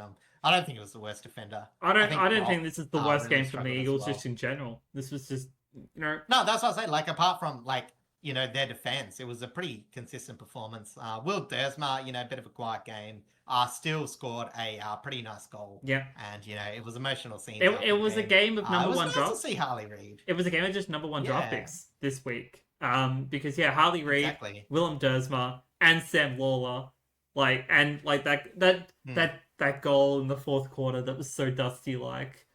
Oh, Yeah. I can just So replay much it in my shine head. It between was the three. so good. Yeah. And the fact that like we're getting game times with like him and Houghton together, Mm. which hasn't really happened much. Like Luke Trainer as well, although he's now suspended for a gut punch. Very fair. Yeah. Yeah, like it's so good that these younger kids are finally getting the game time that we were promised when they were all drafted together. Mm. Like I've been waiting Yeah, for this for exactly. so long, and I'm so glad we finally get at least some of it. Yeah, Yeah. like Hugo Before had you a go to great the game. Richmond players, there was one last question I want to ask you. Yeah. Harley Reid talks to the AFL up against Richmond, the boot of the AFL. Gets 6 free kicks for. Is the AFL biased against Victoria? Open question to you, Gazy. No, because of the national Vic bias that everyone is so apparently offended by. Yeah. But no, It was like funny to to see. be He fair, did deserve a lot of those kicks. Harley is an He gets aggressive player. Like that's just naturally Yeah. kind of how he plays, and as to why He'll he have gets swings. he gets so prone to freeze for and freeze against. Like it's just how he is. Um, and Yeah. that's why people love to watch him because that's just because of the style that he plays. But like yeah, It's a mature game too. I did miss the first half of this game because I was at work when it started. But I did see all of the second half, and I did really like what I saw from the Eagles, and obviously I loved what I saw from the boys. Taranto, I think he's probably going to win our best and fairest yet again. He's probably had the most consistent season out of everyone, but it was really nice to see Miller back out there after being out for a couple weeks. Vlosten had a solid game. Broad had a solid game again. Short had probably a bit of an F game, but that's okay. Did what he needed to. So I was very glad to see a lot more consistent game out of the entire team, pretty much. Samson Ryan, I'm sorry, I love you, but your time is coming to a close, unfortunately. But Nank Curvis, it's so I love having Nank out there. He had such a good game as well. Yeah. Absolutely. I Wasn't say, necessarily dominating PJ, but had a really solid Yeah. game against him. Yeah, I think PJ just was okay. I don't think it was his best game. Don't think it was his worst game. I'll say fun matchup. I don't think either were particularly dominant, but like Kai and Ard against Kipper Duff Tytler.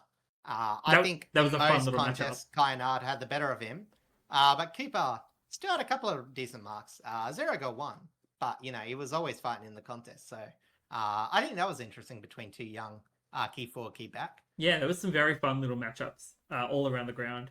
But we've got another exciting game to move on to next, heading up to the Gold Coast, where the Suns hosted the Melbourne Demons. Crispin Petrarca up against his old club, and with a 9-point margin, the Demons win out 18-6, 114 to 16-9, 105. Yes, and this was a high quality match. I really think this was probably the match of the round. It was a more spirited Gold Coast and goal shooting that would put the previous game to shame. Like, this was a fantastically accurate contest. The Demons refused to be beaten by a very dominant in the first half Gold Coast. Like, for most of the match, I would have argued that Gold Coast deserved to win this. But big moments Max and young gun Harrison Petty, who I pumped up last week, and returned the favour with an absolute dominant performance. Well, not dominant, but very clutch. It's really rough to say, but Gold Coast, as I said, didn't take their moments in the game, even though they were scoring so well. But I always felt like their inside 50 count was a bit lower than what the game felt like. With Melbourne for the first half feeling like they were only hanging around by good goal kicking and converting from loose back half intercepts. I'll give a shout out to Jack Barwi, who ended the day with 7 intercepts and a score launch. Walter looked absolutely on the money. I think they gave him a contract extension earlier. Anyway, so he had a very good game. For the first half at least. Rowland Miller dominating the contest. Even if Petrarca was getting drowned out by his former team's away fans. Like, we've talked about Suns and like all that sort of thing. Like, the most damning things, like, you take the season out of the way. Like, you're at home, you signed a player, and they're getting booed at home. Like, you know what I mean? Like, that's, you know, it's just, it's one of those things where the Gold Coast, it's a rough area to get consistent crowds in, especially since people go there for holidays. So, You know what I mean? It's like they've always had good away representation, and yeah, this was one of the ones where it became a bit obvious. Yeah, but in terms of like Melbourne get back into it, Sparrow, Gawn, Pickett, and the mid-season recruit Joel Fitzgerald went absolutely massive. I think Joel Fitzgerald kicked 3 goals, 2 in the first quarter, 1 in the last. That's I very think if that's exciting. right. Yeah, and as I said, you know, he's had some very up and down performances. He's had a couple of games where he hasn't gotten really involved. But at his best, he is really, really dangerous. And he, yeah, as I said, created moment after moment, and a kick from Petty outside 50 on 3/4 time made this a banger 1-point contest. Melbourne would keep momentum, but Gold Coast would try and keep with it. I thought it was very back and forth. And whilst Mac Andrews made a couple of bad errors, I will give him a lot of props because he showed up in the last quarter where they were under siege without Sam Collins, who had been out with injury earlier. Yes. So I give them a lot of credit up until, I would say, the 24th minute mark, where Melbourne, 2-goal lead, Gold Coast very spirited up at that time. But this is where I got to ask the question, because I would say Gold Coast have the worst 5 minutes to go and behind drills of all times, because they've had a few close games. But every time I've seen them, they just never moved the ball with pace in the back half unless the ball's in Noble's hands. And despite him carrying all game, he did come undone with a couple of his last kicks. Had a few turnovers. Yeah. Couldn't get off his own boot. But it was just so predictable.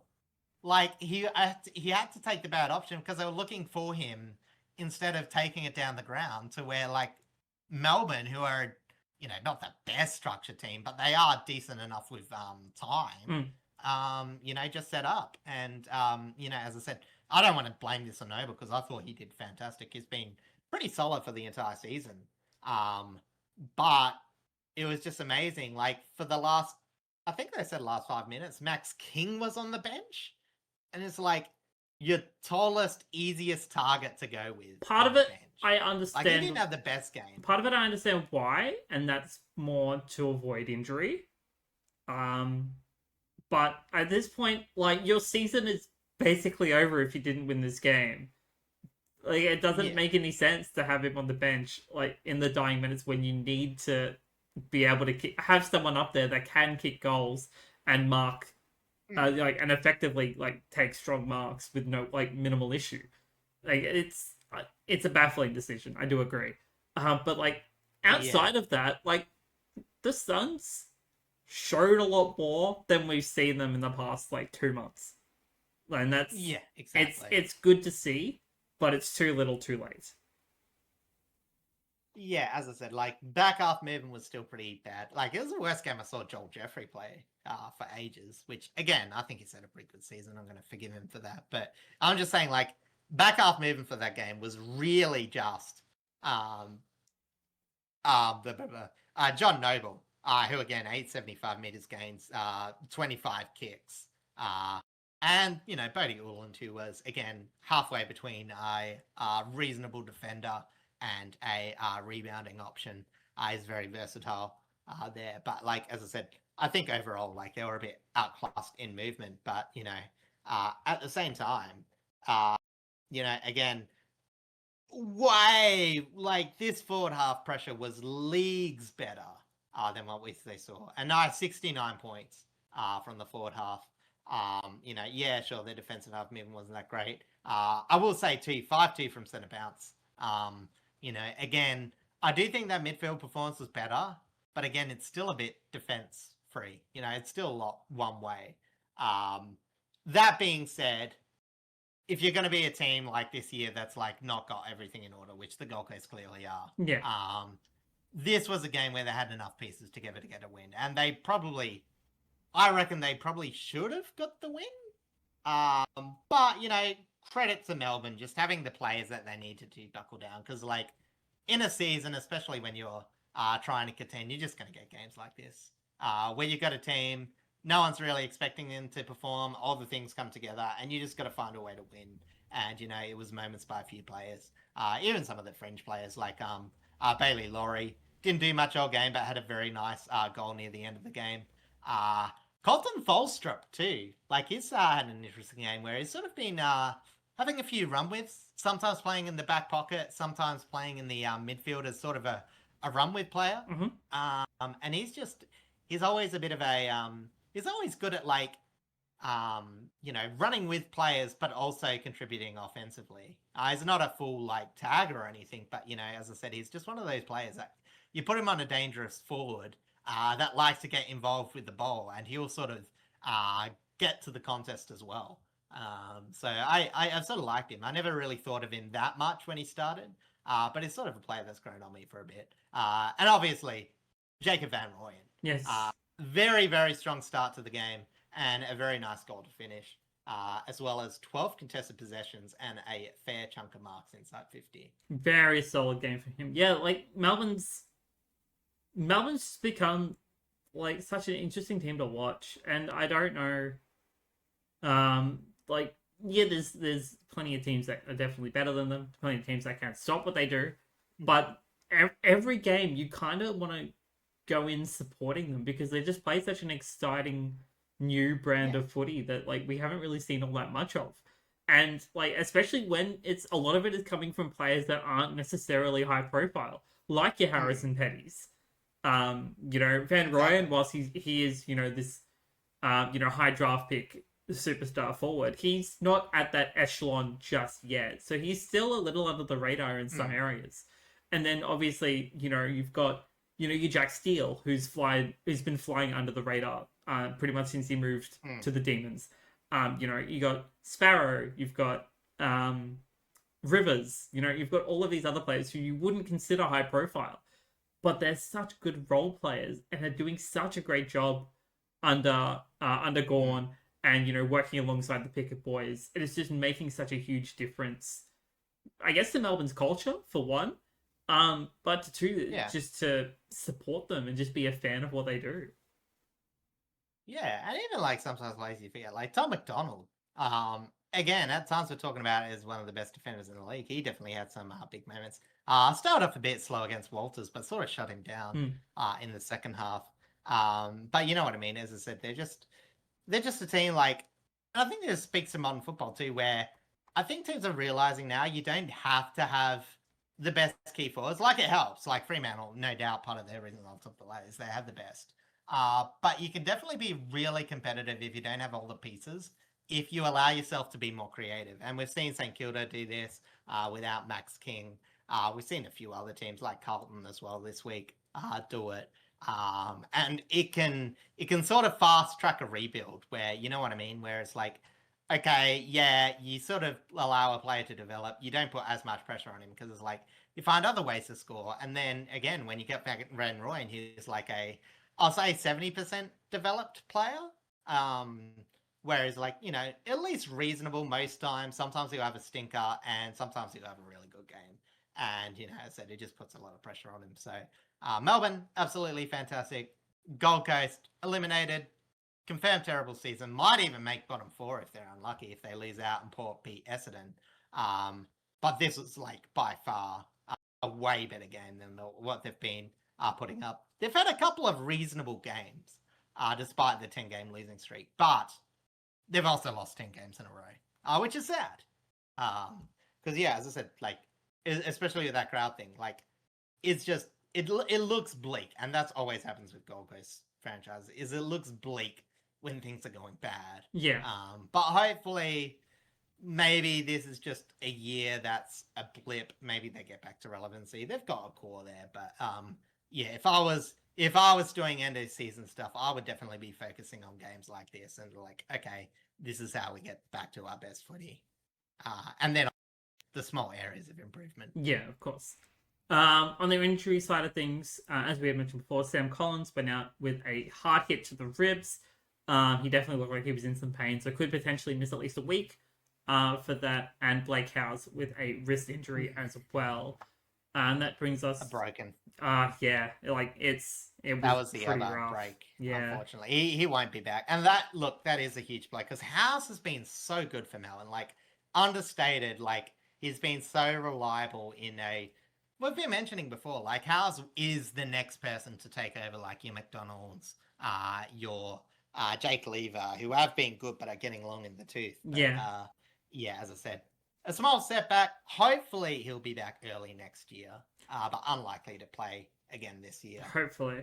All right, jumping over now to our last game of the round, down at Marvel Stadium, where the Bombers hosted the Adelaide Crows, and with a 72-point margin, the Crows did win out. Sadly, the Bombers could not get another win under their belt this week, 23-745 to 11-773. But, you know, to their credit, like, it wasn't the worst game in the world that I've seen from them. Like, 2 Meter Peter did a lot this week. Yeah, well, as I said, like, it was pedestrian. Like, I don't think anyone thought that Adelaide had too many paths to lose, especially just due to Essendon's inability to defend from the players they have. And it was a nice... Everyone got what they wanted out of this. Like, Crows got percentage. Essendon had some things to prevent their fan base from crying into the cry bucket for another week. And, you know, you mentioned Peter Wright. I also thought a nice cameo by, again, maybe not rising star, but... really, really good value player so far. Hussein El Achkar. Again, like pick 50 odd in the draft this year. Yeah, very, very low. Played a few games early. Well out of it. Like when his first few games, like he was clearly being played because Essendon were just like piles of injuries. Goes back to the VFL, gets some good form, good goal kicking. Come back, supplying in that Essendon. Like his last few weeks have been better than Kako. So starting off with positive first, because I think they deserve some.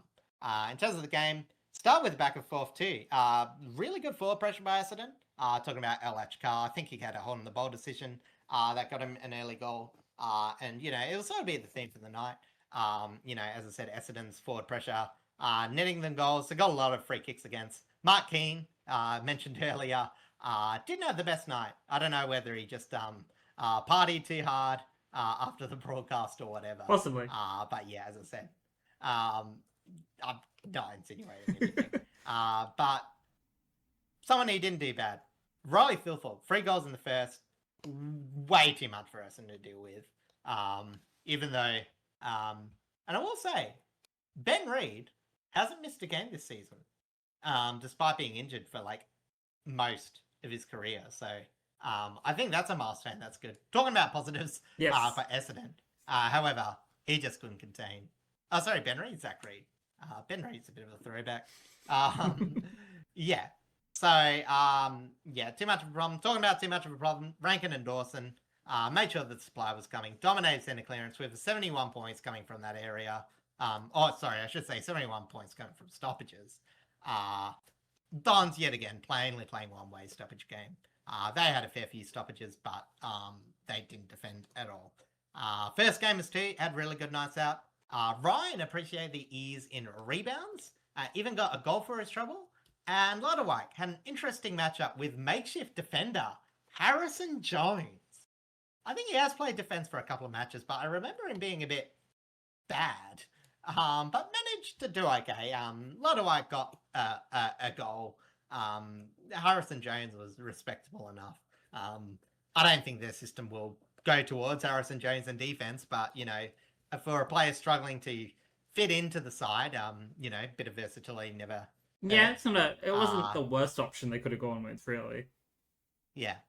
I will say Adelaide did feel like they were doing a bit of experimenting. Dan Curtin got some nice midfield time, performed solidly, and the Crows showed, despite the hiccups against Port and the Magpies, they're adding even more depth and versatility to prepare for what should be a solid finals campaign. Even if fourth is still a toss-up and might require a victory against Rio Adoptus, I still think they're going along relatively good. Yeah, I agree. Again, probably going to be tough again, but, you know, top four still open. And, you know, as I said, they're doing 9, I'll say like 8 out of 10 things right at the moment. Again, back half movement is still like an issue, but like in this game, I mean, you know, they're playing Essendon. I think that was actually fairly... Let's see, did Essendon restrict them at all? Absolutely not. 38% movement from D50 to forward 50, 14% forward 50 to score. That's pretty high by league standards. So, Adelaide got some back half conversion, which was good. Again, it is an one area of the worst teams. that they have needed to work on in recent times. Yeah. Partially because part of that is because of injury, where a lot of their key supply has been out with injury. Yeah. Doesn't help that Borlase is going to be one of those defensive players that's going out. Not so much link up, but Archie, but I would say, is the biggest one. Yeah, I do agree that. But you know, it is good for them to kind of work on that in a period of time where they could. For the Bombers, you know, there's some highlights, some good stuff from some players, but again, they're just not up to the scratch that they need to be, especially against the top 4 team. So that's kind of just, you know, how it is. There isn't a huge amount to really say about this game, other than Adelaide looking great, and are definitely vying for that top 4 spot now that it's opened up, which we will talk about in a moment. On the injury side of things, Angus Clark out with a knee concern and a minor knock to the head, and James Borlase, as I just mentioned, with a hamstring, could potentially come back. Not too sure on the severity. But we shall see. On the MRO side of things, Josh Worrell will find $1,000 for striking Angus Clark. And I don't know where you want to go after this. If you want to, we do have to talk about the Rising Star. Yes, I was going to swing back over to the Rising Star, where we're going all the way back to the first game of the round with Mitch Edwards, the young Geelong ruck, as this week's Rising Star. Yeah, exactly. So again, big matchup against Darcy Cameron with pretty much no support, and held up fairly reasonably. 3 clearances, 25 hit outs. I don't have the stats here to hit outs at advantage. I can get them quickly. Where are we? Hit outs to advantage. We had 25, which is a big number. Darcy Cameron had 29. He had a pretty good game. So again, tough opponents, but you know, as I said, really helps. Allows blitz-offs to be more versatile. He spent Mitch Edwards 86% set of bounces, so pretty much full game against one of the better rucks in the competition. Yeah. 5 score involvements, a behind, and as I said, pretty solid game. 12 disposals, but as you know, ruckman can sort of it's not always about how often they touch the ball. It's just about their influence, mostly in the contests and around the ground. It's going to be interesting coming to the end. Again, the only player that I really know that I think should have a Rising Star by now is probably Josh Lai. But I'm not sure if he's 100% eligible. That I don't know either. I'm still waiting. But he's only 20 years old. Didn't play last season, so I feel like he should be eligible. I'm putting him. I feel like he should be eligible. Yeah. But no, and because he's the only coast to coast Rising Star nomination, unless we nominate anyone else, he's gonna win it. So again, round 21. I don't know. Gold Coast, coast to coast Rising Star, Josh Lai. I don't know. I feel like I've nominated Patrick Rutschko at least like 3 times at this point. Yeah, but I don't listen to you, so. Yeah, that's also true. But this is. We can have one each. But yeah, this is really good for Geelong. They haven't had a Rising Star nominee since last year with O'Sullivan. It shows that again that they have a great system that works, and even if their players don't necessarily get Rising Star nods, they've got some great kids coming through that system. O'Sullivan would have been at least top 3 last year. I would assume so. He had a great season. Yeah. Yeah. All right. I'm going to quickly run through the ladder because there are some fairly significant changes going on this week. So obviously at the top is still Fremantle, Sydney top 2, Hawthorn top 3. But this is where it starts to change. 4th, 5th, and 6th are all equal on 52 points. And that is the Adelaide Crows, the Brisbane Lions, and the Melbourne Demons. Geelong and the Western Bulldogs are chasing their tails in 7th and 8th on 48 points. Collingwood just behind them on 46, due to their draw against Hawthorn. Carlton rounding out the top 10 on 40 points, breaking into that wildcard spot. St Kilda, a game behind them on 11th and 36, tied with the GWS Giants. North Melbourne standing alone at 32 points in 13th position. The Gold Coast Suns dropping to 14th and with 28 points. Port Adelaide on 24 points. West Coast Eagles on 16 points. Richmond jumping up to 17th on 12 points. And Essendon back down to 18th position with 8 points. Yeah, so as I said, it's going to be an interesting run home, and obviously we're going to talk about it with one of the bigger matchups next week being this week being the Hawthorn versus Brisbane matchup. That will be one of the biggest games in terms of like opening up that top four, as well as what happens with St Kilda, North Melbourne, and Carlton, I guess. the Orange team. And the Giants, yeah. Oh, wait, I said North Melbourne over Carlton. You did Sorry. say North Melbourne over Carlton. Apologies to Rob. But that is where we are going first, with the Western Bulldogs hosting North Melbourne at Marvel Stadium. Yeah, exactly.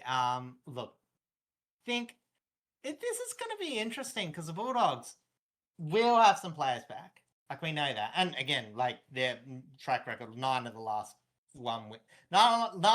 10 matches have been wins for the Bulldogs. And, like, the last time the North won, they both would have been around the same area of semi-rebuilding. Yeah. Yeah, so it's one of those things where I think this is where North Melbourne have to really stand up because, again, yes, they've not anything to play for, except like that very mathematical and weird situation where they still, I think, can technically make finals. I think there's like only a couple of scenarios where that happens. It is theoretically it's, possible. Like, really ridiculous. Sorry, mathematically possible. I think it is. But it's tough. It's tough ask. Yeah. So anyway, so they will want to perform, and again, just for like posterity's sake. And I do think they're capable of being the Western Bulldogs. Again, they can match up with clearances. They do have to make sure that they, sort of make sure their movement's a bit on point. Because again, Bulldogs, they're not the best at defending movement. Again, we saw last week they can be not terrible at it, but they have to put a lot of stock into that. So for North, it's about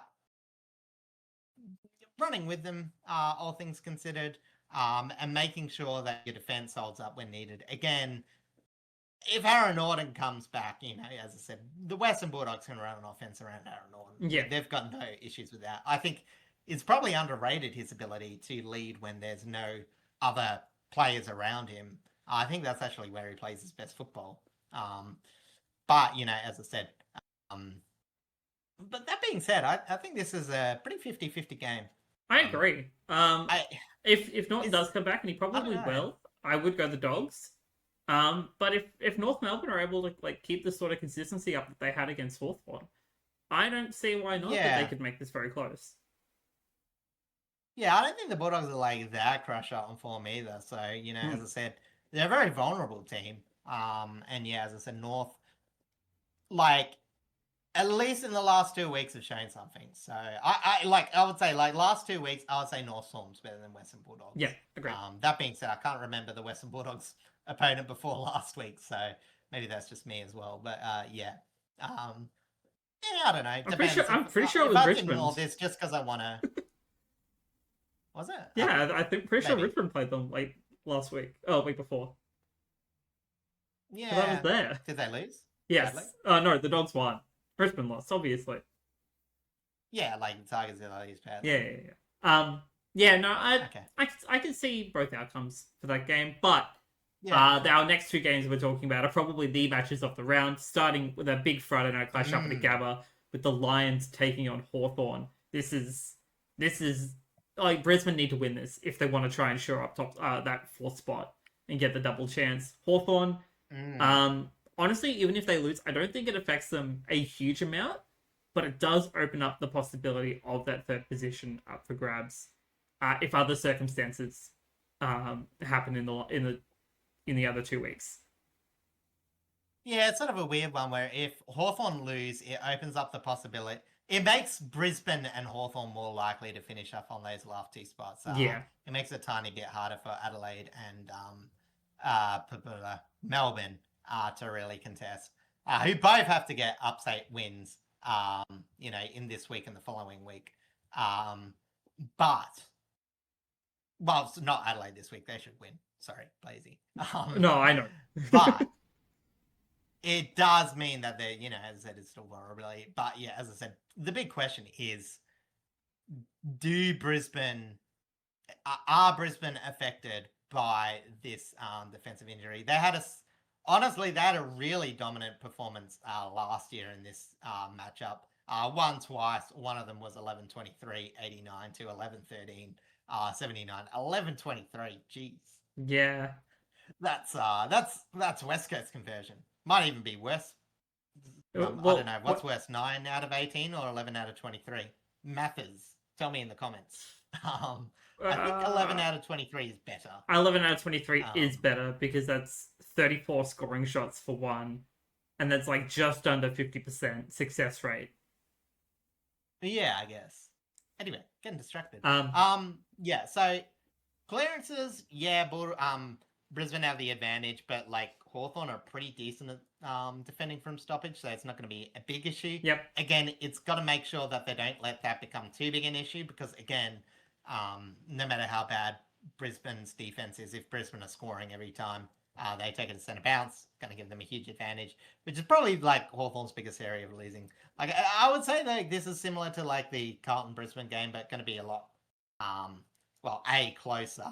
But I think Hawthorn's going to win, and I think if this goes the way I think it does, I reckon it will be by about 20 points. Yeah. Again, I think Brisbane's defense is going to be a bit stretched with this.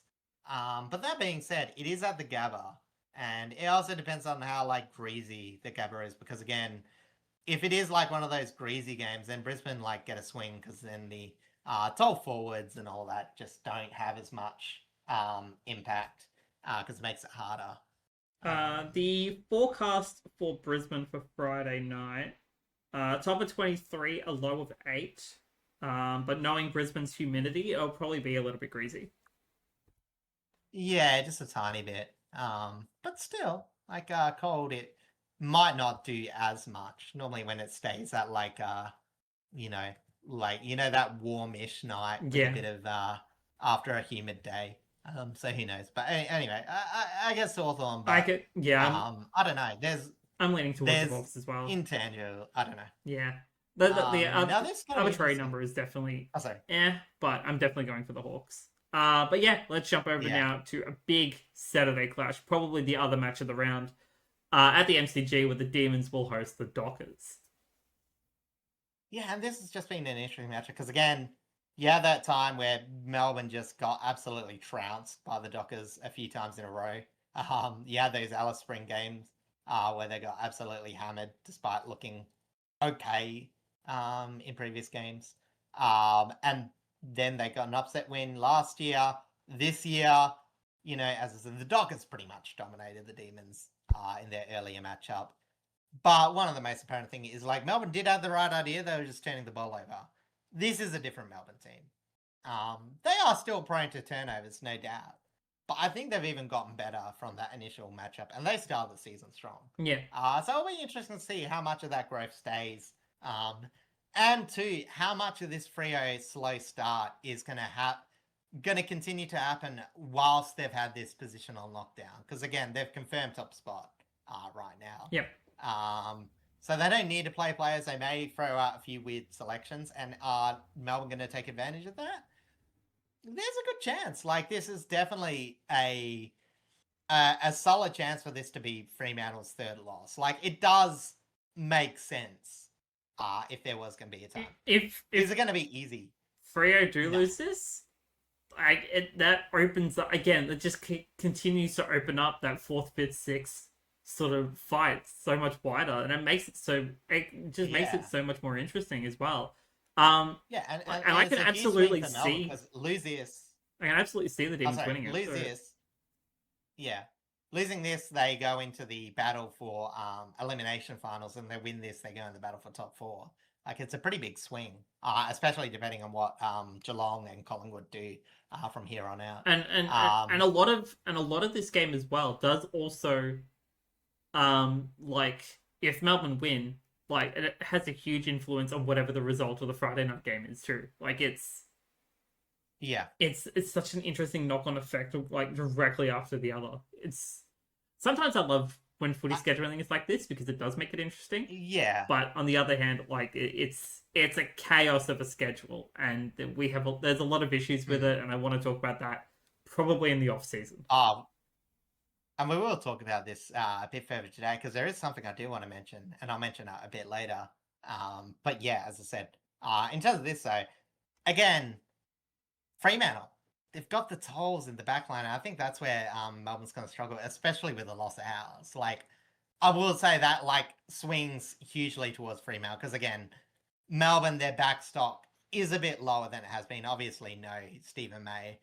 So they're going to have to unearth someone to try and battle it out with either Voss, most likely Voss. They might put an interesting matchup on Tracy. Like, if they're like expecting to run up, they might play someone different. Yeah, possibly. But yeah, as I said, yeah. So I think Fremantle probably still edging towards them, but Melbourne's got a good chance to win this. Yeah, I completely agree. All right, jumping over now to the SCG, where the Swans host Port Adelaide. This should be a no-brainer for the Swans. Is there anything you want to particularly hope to see out of the Power? Nah, because again, these are going towards the more boring matchups. So Port Adelaide, again, is just recovering, making sure you don't let clearances. Because again, Swans, they don't win clearances, but they get so much damage from it. So making sure you defensively are stable about that. And also because I want to see Nick Watson win the Brownlow? Coleman. Prevent Charlie Cameron from scoring goals. Charlie Kerner. Again, that's more of a personal thing. You know what I'm talking about. Yes. Yeah, but if honestly, if they're able to negate Kerno, that does actually have quite a bit of implications. All right, let's jump over now to GMHBA Stadium, where the Cats will host the Bombers. Same sort of outcome. We expect the Cats to win this. I just want to see some consistency out of the Bombers. Again, a little bit similar to what they showed against the Crows, just because we expect them to still lose. But if they can show some sort of consistent performance on field, some more, good gel, good progression in their development in another week. Like, I think that's a somewhat of a tick. Yeah, and we've always talked, like, Geelong are a team that allow you to run with them, if it allows them to score. So, again, I don't think they would mind, like, I don't know, if there was, like, 140 to 90 or something, they would still be fairly happy, even if it's a 50-point loss. But they just can't defend. That's a off-season problem for them. Yeah. All right, jumping over now to the Adelaide Oval for a Saturday night clash between the Crows and Richmond. Again, same outcome as the last 3 games. We expect the Crows to win. I just want to see the same thing. It's just, more consistency. I want to see, more gel time with our younger players. I would love to see Tom Lynch actually kick some decent goals. That's really about it. I can't really say too much about that. For Adelaide, I guess I want to see them just tightening up, on the defensive side of things. As much as I want us to win, it's not going to happen. In terms of Adelaide vying for finals and stuff, if they are able to do some more tightening up on their defensive output, I think that's a pretty solid thing for them. They haven't defensively crushed an opponent yet. They've had some solid wins, but they've allowed opponents to score with them, sort of like Geelong would. And for a very defensive team, it is a bit weird. But at the same time, Adelaide need a bit of percentage. They will be looking to crush Richmond. Yeah, absolutely, they will. All right, heading over now to our Sunday games, starting with the Expansion Cup.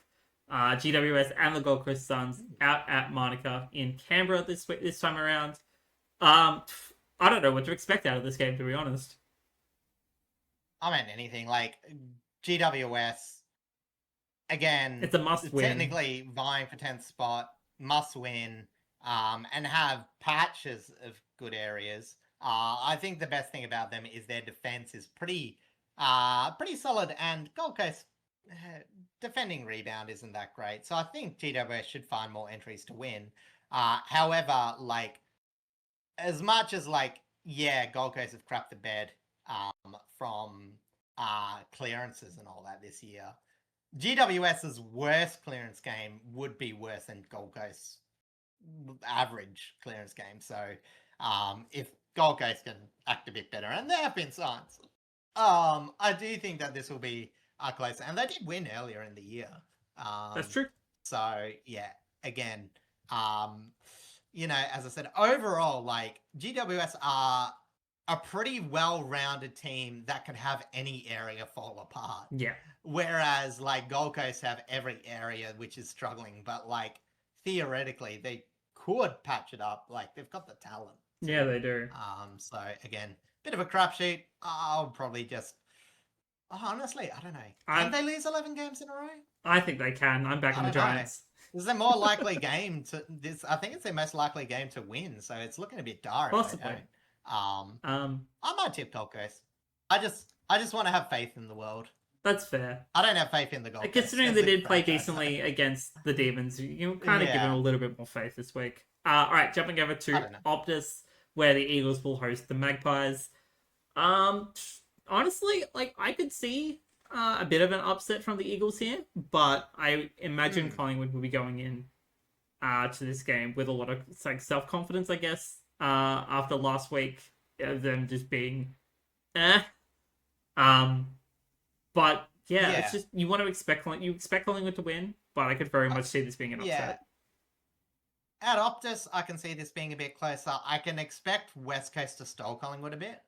But Collingwood have been like really decent these last few weeks. Like, they have.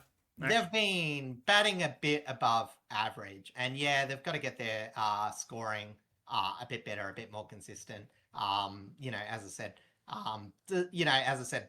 take away that slow start against Geelong and, they've been pretty fine the last 3 or 4 weeks. So I would still expect them to get the job done. They've been relatively consistent. And we didn't mention it, but they'll appreciate the normal pre-show. I forgot to mention it during the game where they had that NRL style pre-show. Then proceeded not to. I completely forgot about it because it was just kind of dreadful. I wasn't a fan. They tried something, it didn't work. Look, I actually appreciate like Collingwood's like a big enough team where they can try something like that, just prove it's a bad idea, and then we can just be done with it. It doesn't affect Collingwood too much. Except maybe I don't think it really affected their first. No, it probably didn't. But that was just kind of funny. Yeah, I don't think the environment really was better off for it. So again, and poor Tom Stewart got really confused where punt road end was. We never want to see Tom Stewart confused. I love Tom Stewart. So All right. Jumping over now Collingwood. to our probably our third most highest rated game of the round, I would say, with St Kilda hosting Carlton at Marvel Stadium. So again, it's very hard to judge because again, Carlton, like whenever I look at their team stats, it's like, they've had a very different start to mid-side of the year. St Kilda very consistent. Also, St Kilda had a very nice win over them earlier in the season, which will give them a bit of confidence. However, it's really that defense, you know what I mean? Like, we've seen St Kilda struggle to defend periods of time. And, as I said, at the start of the year, Carlton, this wouldn't have been a problem. Like, their attack wasn't really one that can really compound on you. Whereas, as I said, Carlton showed last week, they can really score a big score. And, as I said, I really want to give St Kilda over the last, 5-6 weeks have been relatively consistent. And I do want to give them a bit of respect. But, geez, I'm not to fall in love with Carlton at the moment. It's the fairy tale that, as much as we love backing on Carlton, they can pull out some random bullcrap. And you'll hate me saying this, Carlton in 2013, winning from 9th, obviously against Richmond.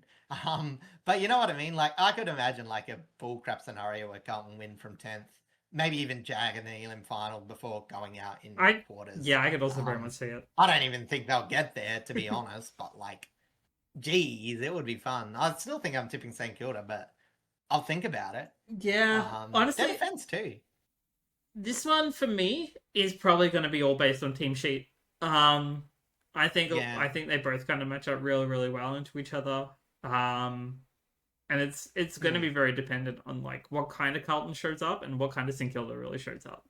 And especially because of the fact that TDK and Naz both got those minor injuries, whether they actually play this week is probably going to be a make or break. That's a good point. Yeah, but like in terms of like team structure, it's like Carlton have like a pretty good clearance. They're very good at getting clear from stoppage.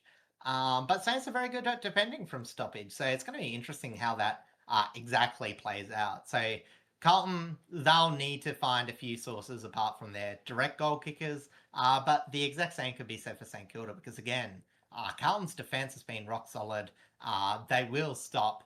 The Saints don't really have a top forward to really worry about, but I can't really see Mitch Owens or Garcia or whoever they put up, even like a Filippo, like having a really good game against an informed Harry Dean. You know what I mean? So St Kilda will just have to be. So it's going to be a creative matchup, I'm hoping. And who knows what happens, but I'll. Definitely going to be one to watch. Maybe I'll believe in fairy tales. I think it's definitely going to be one. If I'm tipping Gold Coast, I'm tipping Carlton. But if I'm not tipping Gold Coast, I might be tipping St Kilda. But I might tip anyway. I don't know. Who knows? I'll tip something. The final thing I quickly want to talk about, yes, because I just want to mention it. The AFLW will be starting this Sunday, and in a weird fixturing.